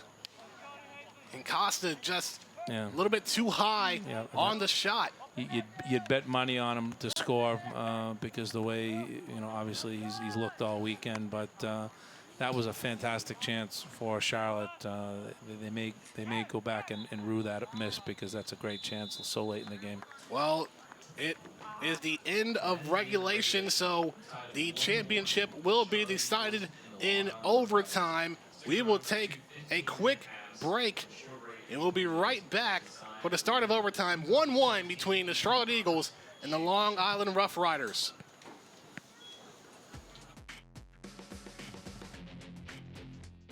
Hi fans, this is Darren Van Tassel. I'm the owner and team president for South Georgia Tormenta FC, and we are so excited to be hosting the Eastern Conference Final Four here in Statesboro, Georgia. We want to welcome all our viewers where you're watching. We've got 4 outstanding teams here. 2 are going to make the finals, and 1 will be representing us as we move on to the league championship. Tormenta knows the value of the Premier Development League. The front office and our connections to the USL have been invaluable to us as a franchise our first 2 years, and to have grown to the place that our colleagues in the rest of the Eastern Conference felt confident enough for us to host the Final Four says so much about our excitement, about where we think the league is going, and what all the franchises mean to us. So happy to have you here in Statesboro, and as we say with our franchise, pros start here. Regulation not enough as we are about to head to overtime in the 2017 PDL Eastern Conference Championship between the Long Island Rough Riders and the Charlotte Eagles. Daniel Wall and head coach John Murphy of Georgia Southern. A fantastic championship matchup so far. Long Island finally able to get something to go good for them as they've been very aggressive here in the contest. Yeah, I was a little cynical before the game. I really wasn't sure what kind of performance you get out of teams that had just played previously the night before, but a really top-notch effort from both teams. Obviously 4 goals, lots of chances, some goalkeeping heroics, and I think it sets up really well for extra time. So again, from a neutral's perspective, a fantastic game of soccer. Yeah, both teams had less than 24 hours to get ready for this championship game. Charlotte, the only team out of the 4 that are the 2 teams in the championship game that played in overtime yesterday in their 4-1 win over Seacoast United. Jao Costa, who had all 4 goals, almost had a chance to win it there for the Eagles in the final minutes in stoppage time. Yeah, like I said, you'd put money on him to score, but I actually think you take the physical side out of it, the mental side of it. I think Charlotte has a little bit of the advantage because they played in overtime last night. So I think, the physical side's gone. Both teams are fatigued right now. I think mentally, Charlotte will feel a little bit of confidence because they played so well in the extra time last night. Ryan Williams was able to score first for Charlotte in stoppage time in the first half, going into halftime. Then in the second half, 83rd minute, Daniel Bedoya able to get a nice shot between one of the defender's legs and getting past James Pyle to tie this game up. Well, the difference between that goal and the miss that we were just talking about previously was he spiked the ball into the ground. And again, when you have fatigue like that, you really got to get over that ball. And as the field's getting a little bit more slick, a little bit more condensation, that's really what you need to do with your finish. Fantastic finish by Bedoya, spiked it right into the ground, and obviously through the defender and through the goalkeeper. Well, we will find out who will represent the Eastern Conference after the overtime period, as we're going to take it back down to the field as both teams getting prepared, talking with their head coaches, Long Island head coach Flavio Ferry and Charlotte Eagles head coach David Dixon. What does each team need to do here in the late minutes of overtime? It's been all Long Island offensively, and Charlotte has been able to get some looks here and there, but now the Eagles have Jao Costa for the overtime period. Yeah, and I think we talked about it earlier. We were talking about a mistake, a free kick, or a bit of magic, and right now you'd have to say that Charlotte have a couple different makers in their lineup in regards to maybe creating something out of nothing. But, my advice to a team in this situation right this is obviously you want to be intelligent in the back. You want to clear your lines. You want to work the wide areas. You want to play for free kicks. And it's about mentality right now, and it's not golden goal, so you're playing 30 more minutes. So, you want to get the goal, but if the opposition scores a goal, it's not fatal. So I think that's the important thing to understand. But both teams are even right now. Both teams are 11 aside, so there's no expulsions, and it's a 2-2 game. So I think both teams can go into it with the same amount of confidence and say that this game is there to be won. Another half hour of soccer to determine who will win the Eastern Conference Championship. If the score is still tied after the 30-minute overtime period, we will decide via penalty kicks who will win this game. Yeah, and again, it's some people say it's a tough way to end a game, but at the same time, you have to have a winner. You have to have somebody that's going to advance, and regardless of who wins this game, I think they're going to have a fantastic representative from this region of the country. I think both teams have played very, very well on the evening, and they certainly played great teams on their way to get to this point. So I don't think either team can hang their heads. Whoever ends up losing on the night, I think both teams have really given it a go. And as I said, I was a little skeptical. I think it's very difficult to replicate top efforts in such a short amount of time. But both teams have really brought it. And whatever mistakes have been made, they've been made, honestly, and they've been made trying to play good soccer. So you got to give them a ton of credit for that. Long Island trying to win their first Eastern Conference Championship since 2011. The Charlotte Eagles trying to win their first conference championship overall as a program. Their third year in the PDL. The previous 2 seasons, they were South Atlantic Division champions, but they lost in the Eastern Conference semifinals in both years. Now in year 3, they're able to go over the hump, making their way to the championship game, defeating Seacoast United 4-1. Now they want to try and win this and represent the Eastern Conference as we are just about to begin the first 15-minute overtime period. Yeah, and it's going to be interesting to see what the mentality is at this point. But I certainly think you can't sit back now. I think it's one of those where both teams are in a decent rhythm. I think the best defense is a good offense. You really got to go on to the opposition, and you got to play. You can't sit back. You can't be scared. You can't play for penalties. You have to go out and play. And you said it earlier, the humidity and condensation will have the ball moving quicker on the grass. Yeah, and you want that, and certainly skillful players would want that as well. And what it also does, it puts pressure on the goalkeepers. There's a greater chance for a second ball opportunity. Obviously, we've seen defenders kind of miss clear balls tonight. So, again, the advantage goes to the attacking player whenever you have a surface that's a little quick. And the surface is in fantastic condition, but it's certainly, when you get to this time of night, it's going to be a little quicker. It has been a fantastic weekend at Ert Russell Park in Statesboro, Georgia, with this tournament as shot by Costa right into the hands of David Castanera. Yeah, and again, good start, good mentality from him, and a pretty comfortable save for the goalkeeper. But I mean, that's a statement of intent right there that Costa and Charlotte are looking to see if they can score a goal and avoid penalties. Costa was the man in overtime in yesterday's game. He had 4 goals overall, but 3 of the 4 came in the overtime period. 2 in the first and 1 in the second. Yeah, an overtime hat trick is not too bad. Very impressive. So both teams switching sides. Powell on the right, the goalkeeper for Charlotte, and Castanera on the left, goalkeeper for Long Island. Long Island wearing the white, Charlotte wearing the orange and blue.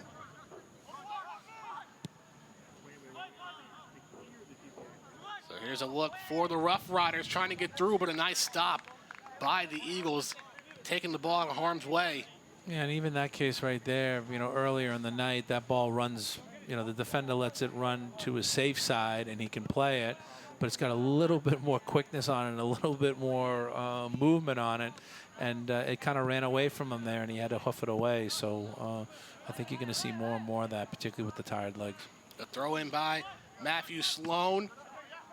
Ball still in play, trying to go inside, stolen by Charlotte, or deflected by Charlotte, I should say.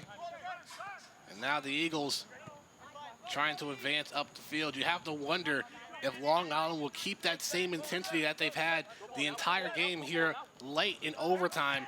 You know they got to have heavy legs. They have to be fatigued a little bit. Well, the intensity will always be there. That's who they are, and it's whether they can continue to cover the distances and cover the ground. But you certainly have to admire their grit and their determination, and that's a reflection on the coach, but it's also a reflection on the character of the people that are out there. And, you know, conversely, I'm impressed with Charlotte. Charlotte very calm and composed coming out of the back. I mean, they're under pressure, you know, been under pressure, and most of the time they've dealt with it a little bit. I think where their problem has been is adding a pass in the midfield during the build-up. So, and you just saw that there again. So, both teams have great qualities. Again, they're finalists in the championship game, and you know, they've represented themselves very well. Whoever wins this will represent the Eastern Conference very well in the PDL Final Four, the semifinals this Saturday, and the finals Saturday, August 5th. Yeah, I mean, that's you know, to participate in a national semifinal with an opportunity to win a national championship, I don't care if it's in Tiddlywinks, that's a fantastic opportunity to compete with people and compete with your peers and try and come out as a national champion. Fantastic. Now we'll see how Charlotte will be on the attack. They've been a little bit conservative throughout the majority of the game. It's been mainly Long Island who's been the aggressor, been working a lot on the outside, more so than working on the inside. Yeah. Yeah, and again, like I said, I think that's where, like, Charlotte looks like they're built for the counterattack. They're built to go on to people in groups of 3 and 4 and not collectively. But obviously now with the game being tied, it's tough to attack in 3s and 4s. No matter how good Pinto is, you can't take on the whole team. So you need people to join in, and that's the problem when you get fatigue. I think that's where a change of shape or a change of personnel can help in these late stages of a game. Charlotte rotating the ball around, trying to maintain possession here in the 5th minute. Of course, there's 2 15-minute overtime periods and a moment in between for both teams to catch their breath. Yeah, and you know, again, it's not golden goal, so you know, you can play it a different way. The college game, it's a golden goal, and it's just like anything. You want to try and take that chance and not wait on it. But you know, even if somebody scores, particularly early, if they score in this first overtime period, it is not the end of the game. There's certainly more than enough time to come back from that. But goals change games. Goals change the way people look at, you know, what they're doing and how they play. And you know, certainly, you know, both teams are looking to see if they can get that goal to get ahead. Very true. Charlotte was able to get a goal early in the opening minutes of yesterday's overtime game in their 4-1 win over Seacoast. And that's a perfect example. Once the second goal game, then all of a sudden there was another one right behind and another one. It changes everything, and it changes the way the game is played. So, you know, what ends up happening, unfortunately, in a final, these games do get tight, and the teams feel like they have something right now, and they're not going to give it away. So that's why a lot of times it comes down to a mistake, a slip, or a set piece where you're going to get a goal from at this point. You don't want to commit any accidental errors here in this overtime period. Now, in the 7th minute, a substitution for the Eagles as David Coloco will come into the game. He played 38 minutes in yesterday's semifinal game against Seacoast United. Yeah, and the thing that you have to think about as a coach when you start making these substitutions also is obviously anyone you're taking out is not going to be involved. There we go. There's a chance now for Long Island, but kicked away by Charlotte. Great energy down the right flank there from the wide player there, 17. So very good. But again, if you're taking players off, they're not going to be involved in the penalty shootout, but when you're bringing people on, they are going to be involved possibly. So you want to make sure that you're putting people on the field that can handle themselves if it goes to penalties. So I have a corner kick for Long Island. The Rough Riders, a lot of fans watching live on YouTube for Charlotte, a couple hours away. So had some fans make their way down. Saw their orange flag waving, corner kick, picked up, and it'll be a whistle blown as Pyle collided with some of the defenders. and lost control. And again, I've complimented the referee on having a very good game, but he made a similar call in the first half, and I just have to disagree. I just think the ball's there to be won, and I think the goalkeeper's on his way down as he's catching this ball. Here's another look. He was going down and collided. It looks to be Andrew Lopez or Tyler Bott. And sometimes referees make that call to keep the game under control. And for me, like I said, I think that ball's there to be won. And as long as the goalkeeper's not being infringed upon, there's nothing wrong with that.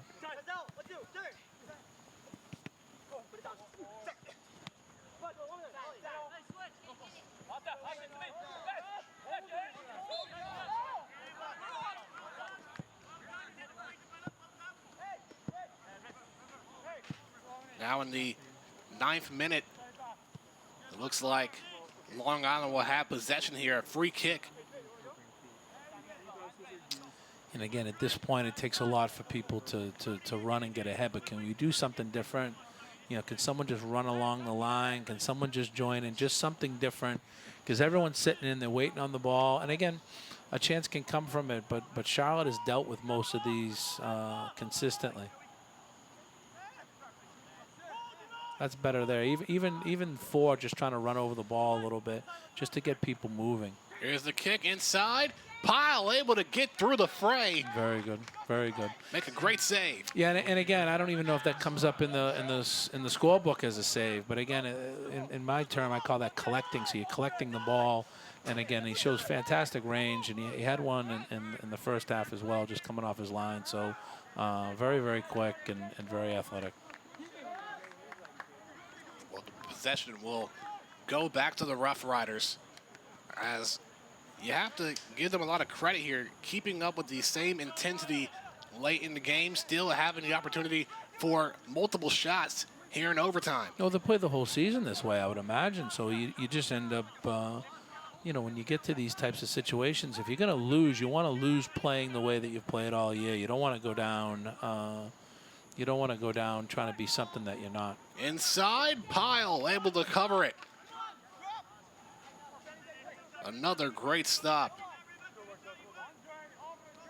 And you are right, John. Long Island's game, they are a team of more possession, and they have been very possessive here in this championship match. Now Charlotte will try the answer back on the other end. Possession will stay here for the Eagles.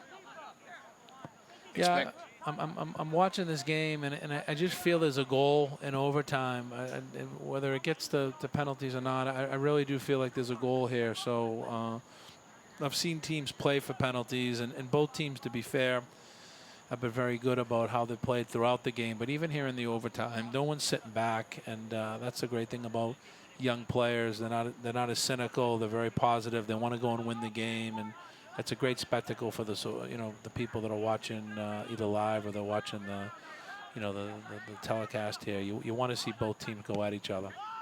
Also, the telecast provided by the Georgia Southern Multimedia Development Center. Done a great job all weekend. Be on the lookout for Jao Costa here on the inside for Charlotte. They're going to try and get the ball to him, or Ryan Williams. Yeah, but again, they need to get down the sides. There's no one running ahead of the ball in a wide area. And again, Long Island sitting in their defensive shape, I think, throughout has been decent. But getting that extra player forward is so difficult late in a game because of the fatigue factor. But it's really what loosens people up.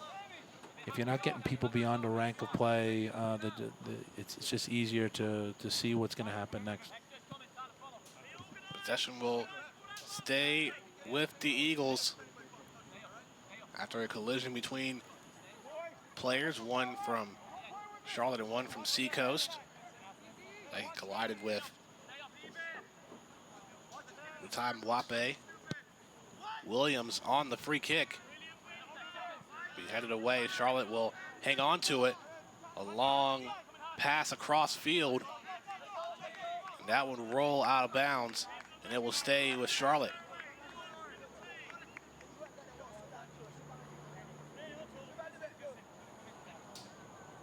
Yeah, this is just a little bit of a little bit of gamesmanship, take some time off the clock, but I mean, now they can really set this up properly and get some people in position.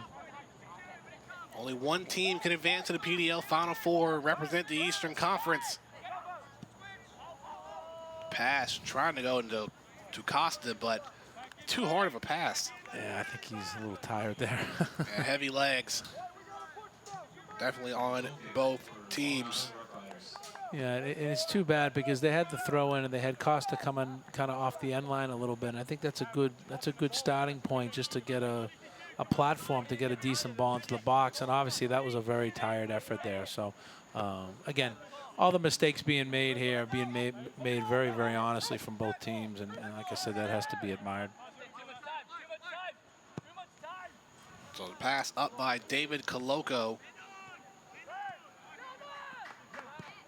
Eagles trying to keep it moving, trying to get the pass up to Costa, but caught by Castanera. Yeah, they need to add a pass, and again, it's so easy from up top. It's so easy to see, you know, what the next thing is, and obviously when you get fatigued, the head goes down. The head goes down. You can't see, you know, beyond 15, 10 yards of a pass, and they're just missing. They're missing little chances to add a pass, and both teams have done that. Both back lines are not letting anyone in behind, so if you're going to penetrate, you must play in front of them first. Dylan Nealis on the foul. Didn't like the call made by the official, but nonetheless, possession will stay here for Charlotte. Another free kick here in the 14th minute, about to approach the final minute of the first overtime period. Still tied 1-1 here in Statesboro, Georgia at Eric Russell Park. Yeah, and again, I'm not a huge fan of big ball being lumped into the box, but you know, that seems to be the tact of both teams. During the run of play, a lot more of passing and possession, but on the set pieces, both teams have gone pretty direct, and they've both had kind of similar results, really nothing coming from it. Costa able to come up with possession of the ball. So quick. Going to advance moving forward. Trying to get through, stopped by one of the defenders, and possession will go to Long Island.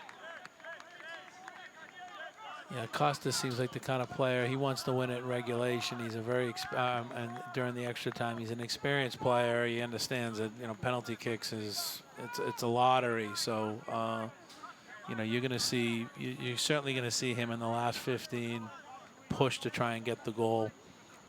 Because, you know, penalties can be very cruel. It has very little to do with form. A lot of times it's just based on how the person feels getting up and taking the kick. And if you have great goalkeeping, you can take a great kick and it still doesn't matter. The goalkeeper saves it. And the first overtime period comes to a close and we are still tied. We will take a quick break. And when we come back, we'll have the second overtime period between Long Island and the Charlotte Eagles. Georgia's best and brightest choose Southern. Georgia Southern University offers an innovative, hands-on approach to learning that prepares you to succeed in the workplace and in life.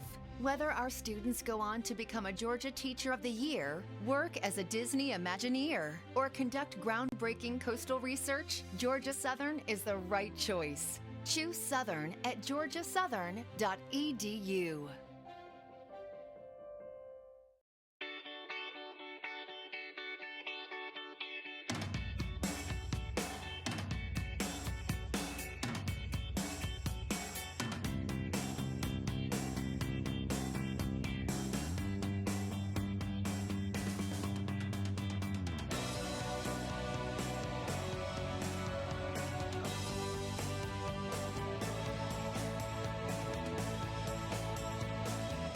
We get you back to you.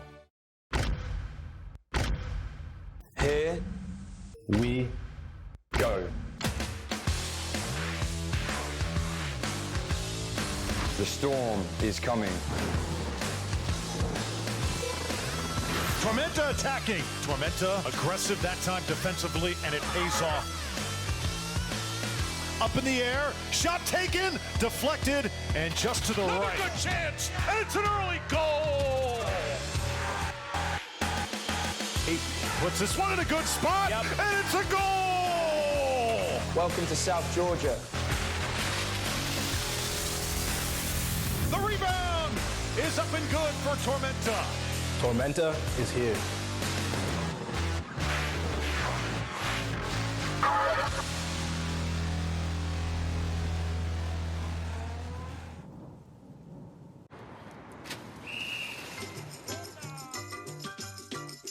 not playing with you. I can bend a little bit, a little bit. I can play a little bit, a bit for you. I can see a little bit, a little bit. I can see a little bit, a bit of you. I got a hold on you. You got a hold on me. My name. I got a Alex? hold on you. Mine too. I got a new swimsuit with glitter and fringes, and I got a case of the too many Benjamins. We're back live in Statesboro, Georgia. The second overtime period just beginning here at Russell Park. A 1-1 tie between the Charlotte Eagles and Long Island Rough Riders. The winner will represent the Eastern Conference and advance to the PDL Final Four with the semifinals this Saturday and the finals on Saturday, August 5th. Daniel Wall and head coach John Murphy of Georgia Southern. There's the ball right in front of the back line. That's where you want to be hitting. Here's Charlotte. May have a chance here, trying to get inside to Costa. Costa inside the 18, and the shot just goes wide left. Yeah, and that's a good build-up. And again, whether they're seeing it from the sidelines or the players are figuring out, both teams' back lines are dropping off, and they don't want to be played in behind. So the space is in front, and that's how you pull them out. Great counterattack there by Charlotte. Well, that's what Charlotte has been great, and that's been their strategy, to be dangerous on the counterattacks. Here's the corner kick by the Eagles. Costa setting it up for his team. Possession will stay here for the Eagles. The pass inside, a header in the middle. Great knockdown. Kicked out of the way by the Rough Riders, and Castanera will come up to cover it.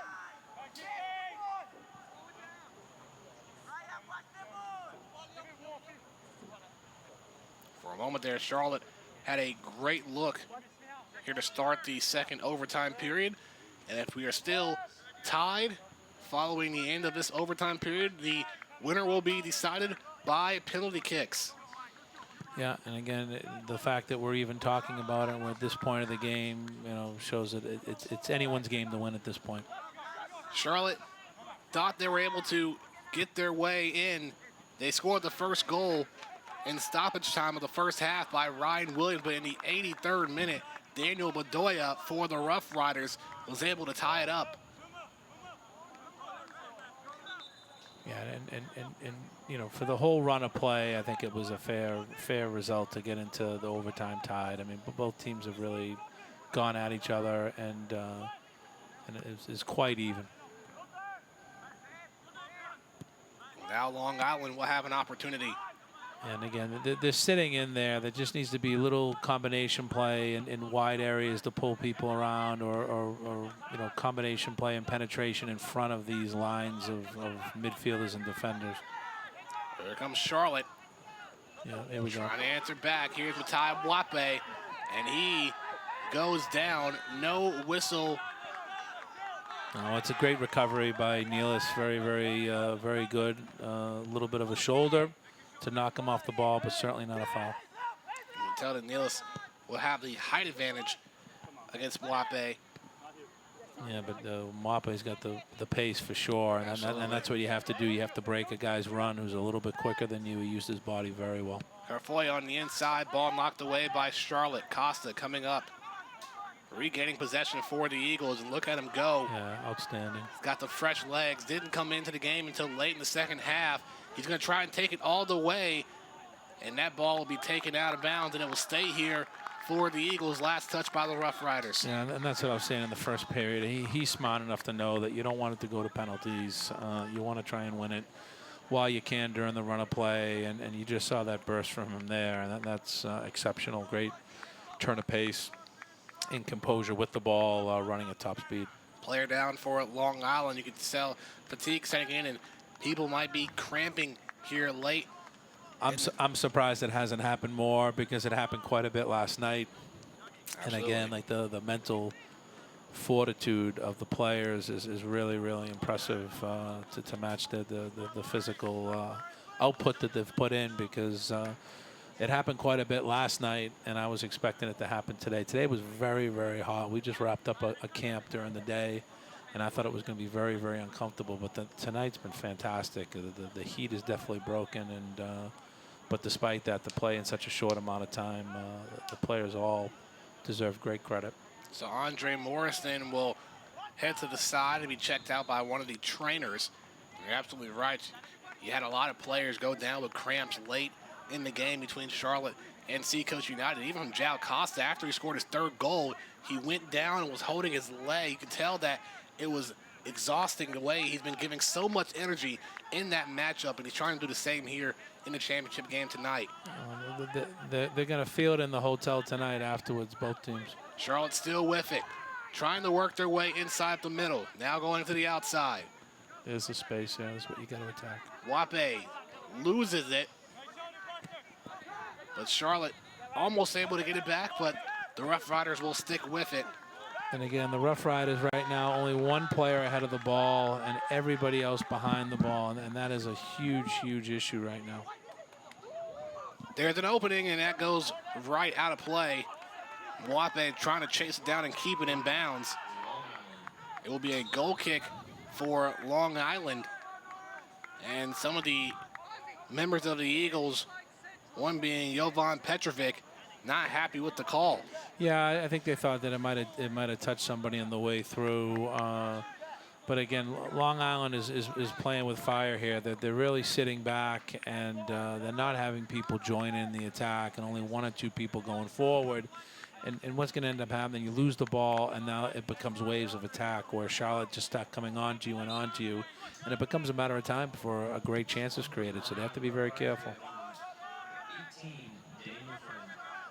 Daniel Friend coming in for the Rough Riders, making his first appearance in the game. Charlotte now going to advance upfield. Mwape trying to hold on to the pass, but losing it. Yeah, when you add passes, it gives people opportunities to join in. So instead of trying to hit one long ball, 40, 50 yards, and it requires everybody to sprint after it, you hit a series of passes and it brings people into the game. So I think they're, certainly Long Island are missing opportunities just to play, a little two-man game in wide areas where you can really start to isolate, tired defenders. And look at Costa here trying to intervene on the back line for the Rough Riders. Really trying to add pressure to their defense. And again, it's, if someone slips and makes a mistake, then obviously a chance can be created. But that long ball there, it's just going to go and it's going to be collected, and now they've come on to him again. Now it's right back to Charlotte. Mwape able to hold on to the pass to keep it in bound. Yes. Gets past one defender. A second defender from Long Island and Friend kicking the ball out of bounds. It will stay here for the Eagles. 24th minute just starting. Yeah, that's a benefit of Long Island with the defensive shape there, so that they double team on the flank, which obviously they need to do against Mwape. He's so quick. So that is actually a tactical advantage of them sitting back the way they do, but they've lost a lot in the attack because they just don't have people joining in. Possession stays with Charlotte. Now Long Island trying to get a piece, and whistle blown. The possession will go to the Rough Riders, and they're going to keep it moving. There's about 5-6 minutes left to go in the second overtime period. We're still tied at 1 in Eric Russell Park. There you go. Long Island may have a chance. Here's Justin Carfoya Great trying chance. to go in, headed away by the Eagles. And that ball will just stay inbounds, and now we'll go out and stay with Long Island. But that's the example I was alluding to. You get two players on the wide area isolating a tired defender, and obviously there's a great opportunity there. The ball probably should have been pulled back on the floor. But again, the players are fatigued at this point. The fact that he can get forward and join in the way that he did was admirable. Long Island now trying to head their way over. Nice control. A whistle blown. That's going to be on Petrovic for the Eagles. Yeah, great control there. Very skillful.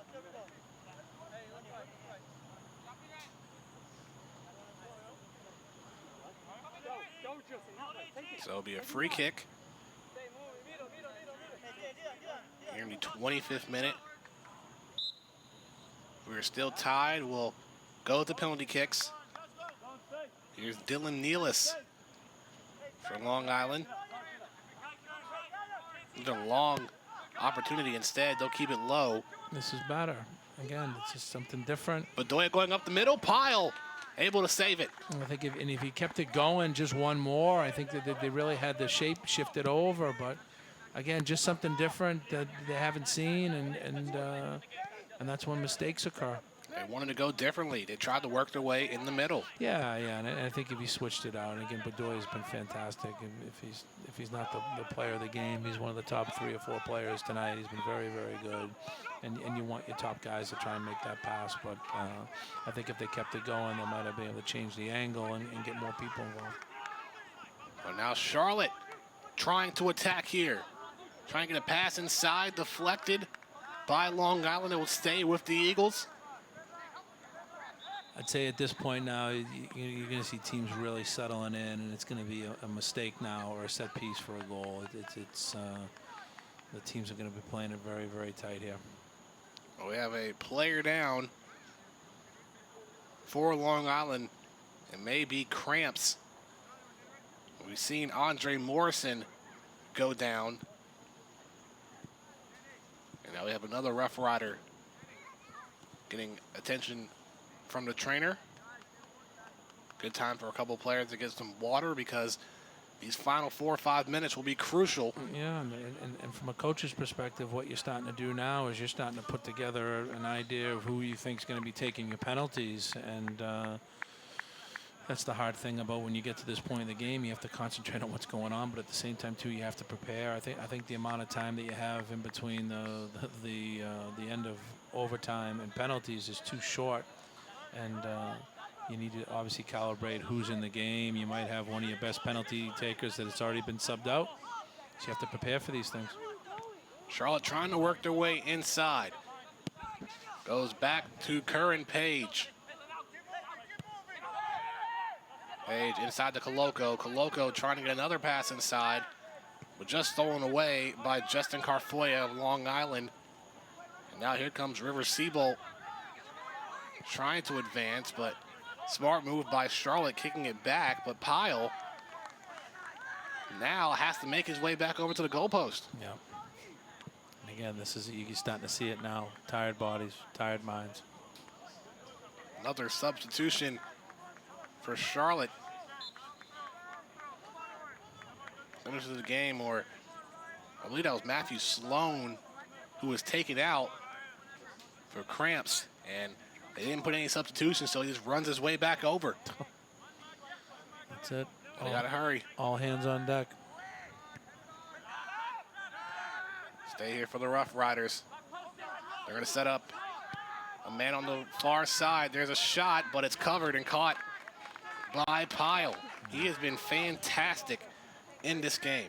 Yeah, he has, and I mean that's a pretty basic save right there. A little disappointing there from Nealis. You'd want a ball whipped with delivery, but yeah, he's been very, very calm. You have to give it to him, and again, the fact that they're in extra time right now is all based on his save that he made at the end of the first half on the penalty. Magnificent goalkeeping. So he's had a great game. Well, less than a minute and a half remaining in the second overtime period. It will be possession Charlotte. They may try and run their way over. Here's Costa. You saw him go with that tremendous speed earlier in overtime. And Long Island able to regain possession. They'll kick it back to Castanera. It's going to be the final chance for Long Island here in overtime, as that one goes straight to Pyle. Yeah, they got to be careful with that. Just putting a simple cross into the goalkeeper like that, where he can quickly get it out of his hands. And now, Charlotte are attacking. Whether they get anything from it or not is not the point. You have to be very careful. Just shoveling a ball into the box where a goalkeeper can collect it, and then they can set up a counter from that. Here comes Charlotte trying to get through. Another deflection by Long Island. We're in the final seconds. It looks like this one is going to be decided by penalty kicks unless Charlotte can get a shot right here. But time has run out. But a foul is called. So it looks like there'll be one more shot for the Eagles. One final chance for Charlotte here in overtime. They can win it right here, right now. Utaya Mwape will be setting up the kick. You know he's going to be looking for Jao Costa. Inside, caught by Castanera. A critical save. And that will be the end of the second overtime period. So now this game will be decided by penalty kicks. We bring you back live into the booth, Daniel Wall and head coach John Murphy of Georgia Southern. Why don't you let the fans know about what's going to happen here in these penalty kicks? Yeah, I mean, what ends up happening, both teams have 5 kickers that are selected, and they alternate back and forth. If we have a winner after 5, that's it. After that, they go to basically a sudden death kick, so it would alternate after that until you have a winner. So everybody that's on the field are the only people that can participate. The last 11 people that are on the pitch are the people that can participate in the penalty shootout. So you may see a goalkeeper take one. But again, in a final, it makes it exciting. I think it's great viewing. It's going to be gut-wrenching for the team that loses, but you really find out a lot about people's character and the concentration and obviously fitness levels after playing so much time to be able to step up 12 yards away and to be able to put the ball away. So it's going to be a great challenge. A great way to decide who will represent the Eastern Conference in the PDL Final Four. For Charlotte, they are trying to win their first Eastern Conference title after being eliminated in the semifinals in their first 2 seasons. Now they're in the championship, and they want to try and win the championship. And as for Long Island, they're trying to win their first title since 2011 in the Eastern Conference. And for the Charlotte Eagles, you have to believe that Jao Costa is going to be taking a shot here in the penalty kicks. Oh, certainly, and again, that's having him a little bit more fresh. But again, it's not about fitness at this point or technique. I mean, for me, it's mentality, and you're talking about taking a kick that's 12 yards away. In theory, it sounds very easy, but it's not. And then certainly you have 2 goalkeepers that are on form. So I would not be surprised if you have at least 1 goalkeeper save, possibly multiple goalkeeper saves at this point. Both have shown very well. Well, you know, both teams are tired and fatigued. They had less than 24 hours in between games to get ready. Charlotte played an overtime yesterday, another overtime game tonight.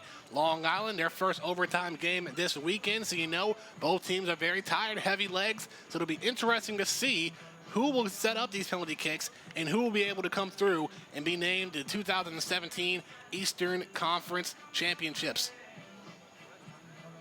We'll take you back live to the field here in a moment as we get ready for the penalty kicks. Kind of bring you back and recap what's been going on in the game so far. In the first half in stoppage time, Ryan Williams was able to get the 1-0 lead for the Eagles. In the second half, Daniel Bedoya in the 83rd minute for Long Island was able to tie it up.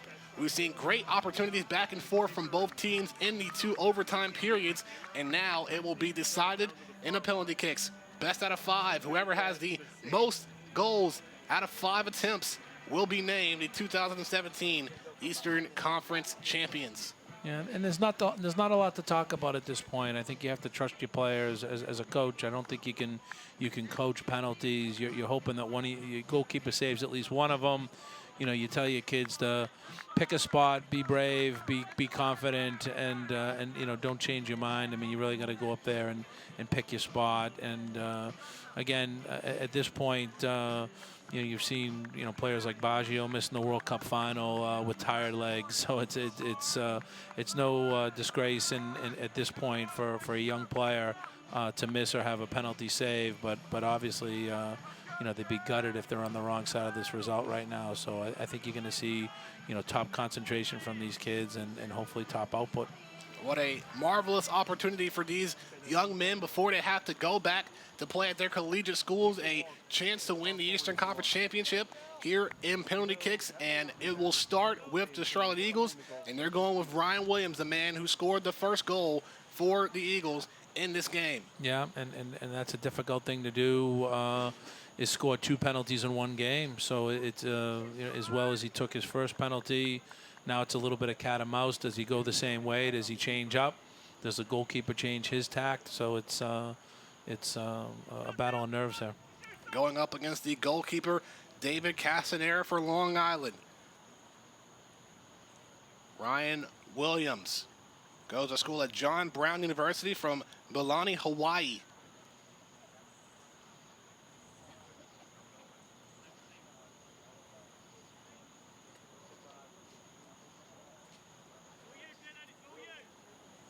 So here we go.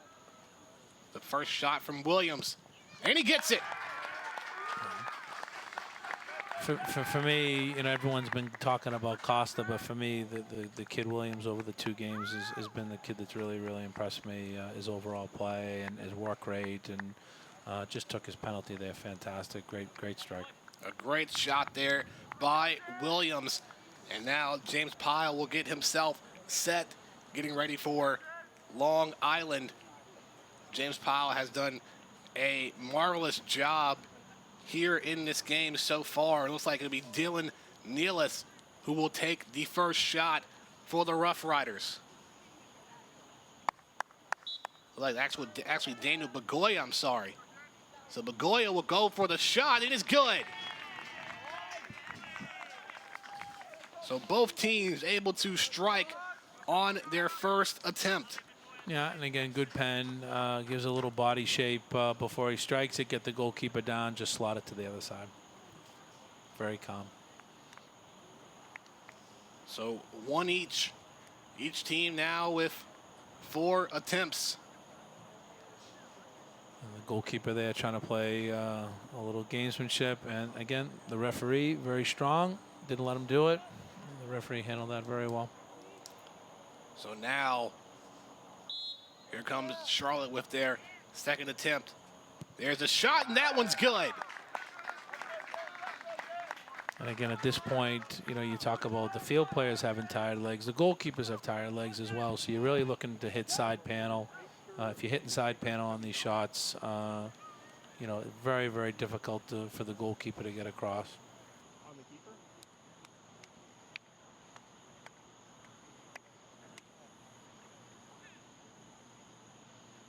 Siobhan John Brown able to get the second goal for Charlotte.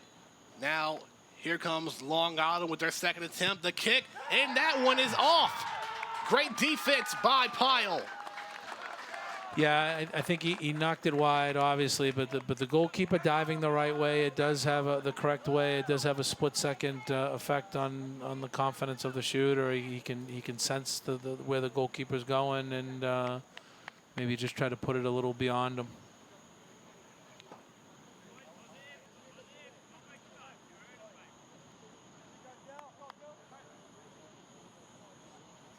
Well, Charlotte is up 2-1. So this is a big penalty here. After a miss, they must score. Here's a shot by Mwape, and that one's good. That's a big penalty. 3-1 now Charlotte. Yeah, especially after a miss by Long Island. If Charlotte were to miss on their next one, it's almost as if it didn't happen. So you really need to get that. You really need to score that goal. That is a very big pen. It was Thomas Wharf who took the second shot for Long Island and missed. Now we have Andre Morrison taking the third shot for the Rough Riders. And he needs to make this one if he wants to keep Long Island close. Charlotte may have a chance. James Powell has done fantastic, was able to dive in the right direction on that second shot. So here is Andre Morrison. The kick, and that one's good. I'm happy for Morrison. I think he's had an outstanding game. Very good defender, good leader in the back, and just took his penalty very well there. He had a chance for a goal earlier in the game, and he was just off. Yeah. Yeah, it's just a well-rounded center back, reads the game very well as a defender, but as you said, very dangerous on set pieces. Had a good back header there on a set piece earlier in the game, and just dispatched his penalty very well. Well, here is Douglas Oliveira for the Eagles. They have been a perfect 3 for 3, and now number 4 for Charlotte will try and make it 4 for 4. Here's the kick, and that one's good. They've done well with their penalties. Good shape on the ball.